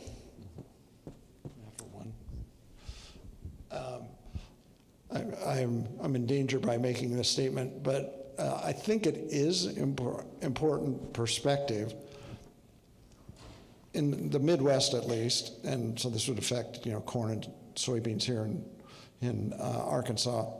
That historically, if you look at data going back, say around 100 years, the Corn Belt tends to have a significant drought every 10, 12 years. And by significant, I mean at least a 5% cut from trend yields. And while we didn't have what I call stellar crops throughout 2000 through 2025, there also wasn't a big problem. The last major drought that the Corn Belt has experienced was 2012. And so that puts us out 14 years. And I am not saying that we're due since we've had that gap. It might be another 5 years. I don't know. But thinking about that, just something, if you're looking for something big that turn around crop prices, it would be a large drought. And it's something that is on my radar screen, given we've had a very dry winter, despite snow, in the Corn Belt, and I mean, just incredible dryness in the eastern Corn Belt started August 1st. I know for a fact, I saw a statistic that Peoria, Illinois, which is pretty similar to Champaign, between August 1st and October 1st got 1 inch of rain. And we've not recovered. I mean, the streams and lakes in most of Illinois are the lowest I've ever seen them. So that's something, we think that the bad times will never end, and they always do. And I'm just saying that I'm not predicting a drought. Don't quote me, because I'm not, because I can't predict them. But I'm just saying it has been a long time, and we will get one sooner or later. And I would bet in the next 5 years on the sooner. And might be this year. We're setting up for, so far, really short again on preseason moisture. There's not a great correlation between preseason precip and summer growing season weather, but it's just something to watch. Okay, other questions from the audience? We have time for, yes, sir. If you look at like the close of last year, we have a lot of soybean farmers that were holding their beans for longer than they intended.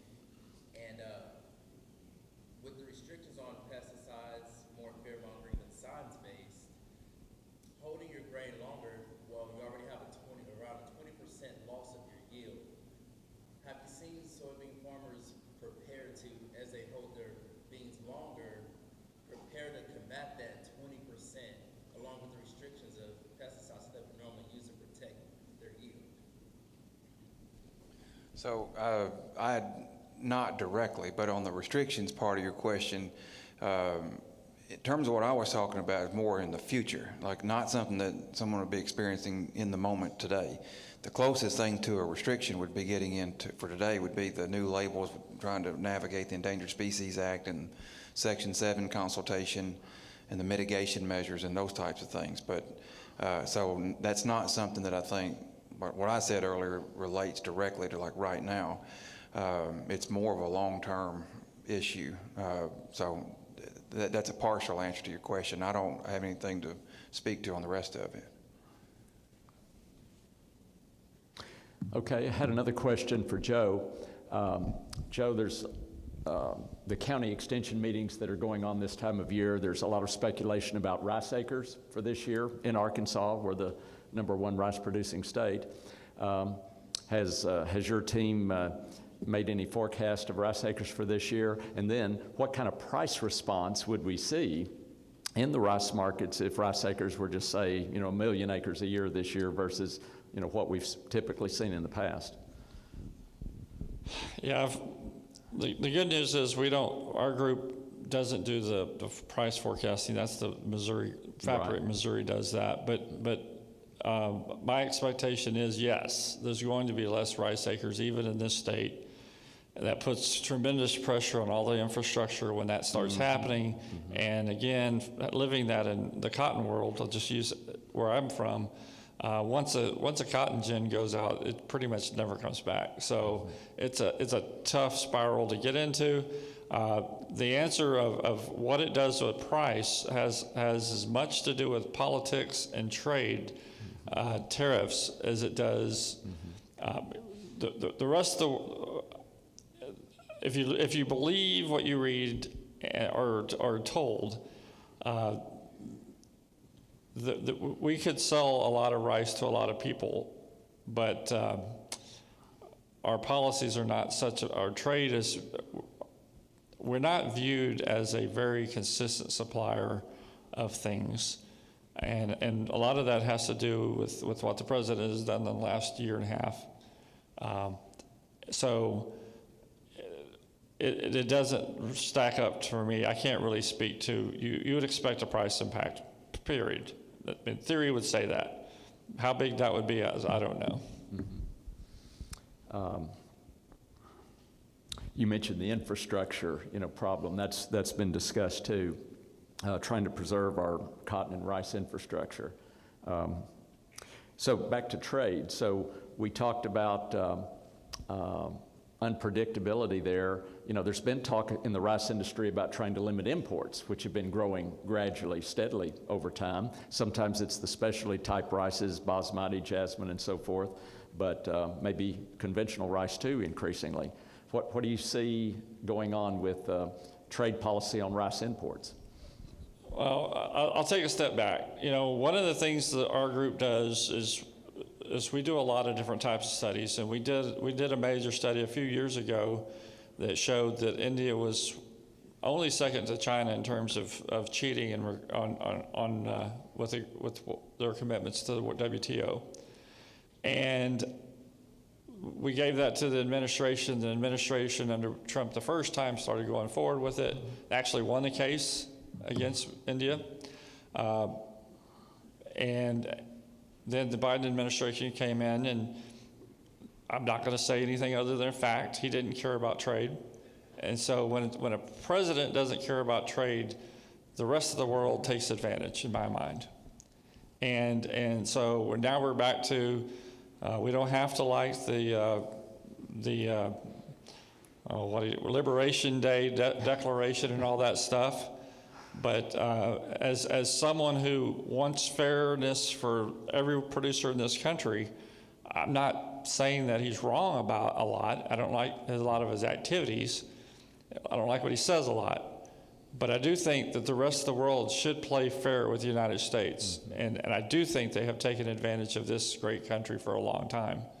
And so now, how to get beyond that to get some sort of success that they can feel, I have no idea. And I'd like to see if any of these other guys think I'm way off base or not. Harrison, do you want to take that? I was going to try to hand this off a little while ago. I think this, so first thing, like when the mention of infrastructure, like when you're asking that question about rice acreage, I'm thinking, my nerdy brain's thinking about checkoff programs. Research and promotion, the land grant system, and those kind of things. It's less acreage, lower prices means less goes in. And when you only have 6 states that are producing commercial quantities of rice, and Arkansas is historically half of that, I think that's something that has a lingering impact, and because that relates into the infrastructure that the universities can maintain, both in people and equipment, et cetera.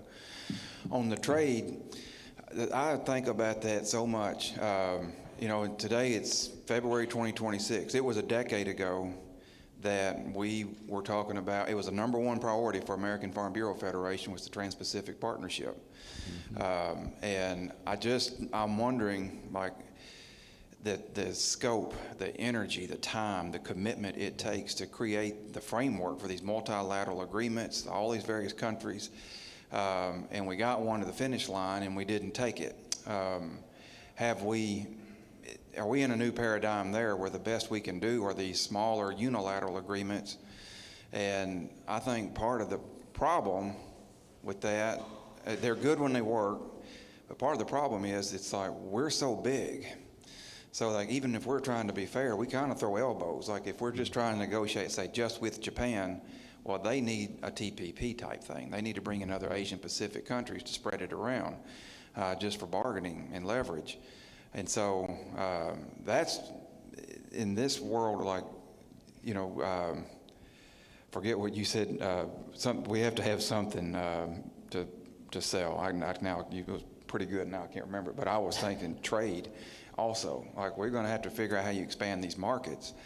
And I just see us kind of spinning around trying to figure out what we're doing. And the WTO is a massive question in my mind.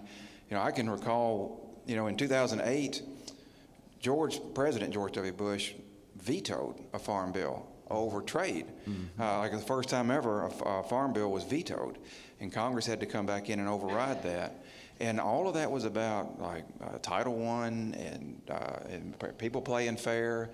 And then it just sort of one day just kind of went away. And I agree, and I'll conclude on this with the sentiment, especially confronting China. I do think President Trump in first term especially deserved a lot of credit for the scope of challenging China, the way we went about it. I privately kind of thought, I wonder if we're not better off, like Abraham Lincoln said, throw away the meat and argue the bone. I really thought maybe this is our opportunity to partner with the European Union and Canada and to really go after China at the WTO, and basically on the theme of them and data theft. And if the World Trade Organization is going to allow a country to steal the future in terms of stealing data through espionage and sometimes government policies, government incentives, then maybe we shouldn't have a WTO. Maybe we should just put it all on the table and see where this goes, and just find out whether it's going to be legitimate for us or not. I think the path that we took turned out kind of the way we could predict. And so now, put all this together, this trade picture, I just don't know where we get it. Because like you mentioned, President Biden, it was not an emphasis. But there's a large part of the country that really, it didn't matter to them. Scott, you have the last word. Okay, just a quick comment. I think personally that we are definitely in a new world in terms of trade. My perception is that these big multilateral agreements, they were all underwritten basically by a push from the U.S. in kind of what I'll call a rules-based situation where the U.S. was the sole hegemon in the world. I think we are now in a very different environment. We're in a multipolar situation in terms of economic and military power. And in that environment, we are going to go back to a more traditional kind of great power competition, and trade is going to be one of the major fronts in that. And so I don't see any future for all of the multilateral institutions and arrangements. I mean, we have just destroyed those in the last few years. I don't think they're coming back, and I don't think that we're just in a political cycle where there's just not a lot of support for what we used to call free trade. And that has different implications for different parts of the U.S. agricultural sector, but in general, that speaks to a tougher environment for the trade part of our balance sheets. That's my opinion. So Joe has one last comment. Okay, I want to end on a positive note. Try to, anyway. We've been kind of negative. Scott predicted the drought, which will help, but that's what I heard. I don't know what y'all heard, but that's what I heard. No, the honest answer is, I'm surprised he didn't say this a little bit earlier, and he said it during his talk, that the thing that you can hold your hat on that will help is if we move and start using a lot more oils in, whether it's biodiesel, whether you want to call it sustainable aviation fuel, I don't care what you call it, but it's an ethanol equivalent type situation where we would have a structural long-term shift in the demand for our ag products, and that will trickle all the way down to Arkansas and everywhere else, even though most of the benefit would be on soybeans, and I know you'll do soybeans here as well, but that's where I see, if we're not focusing on that, because we're getting our butt kicked by Brazil cost-wise, And so if we're not focusing on that with the internal demand, I don't know why we don't have much of a future. I'll just say it that way. And I turned it around, made it negative again. I'm sorry. Thank you, Joe Outlaw. I have nothing to top that. Well, And I did not predict a drought. let's give our team a hand.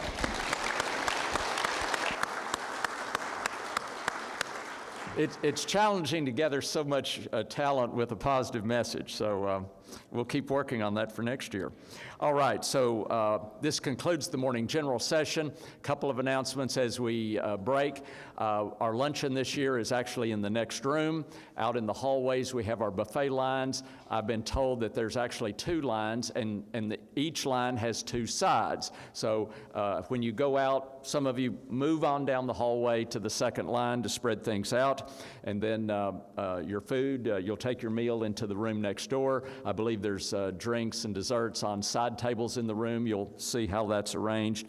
Our luncheon speaker will start about 12:30. So we're adjourned. Proceed to our luncheon.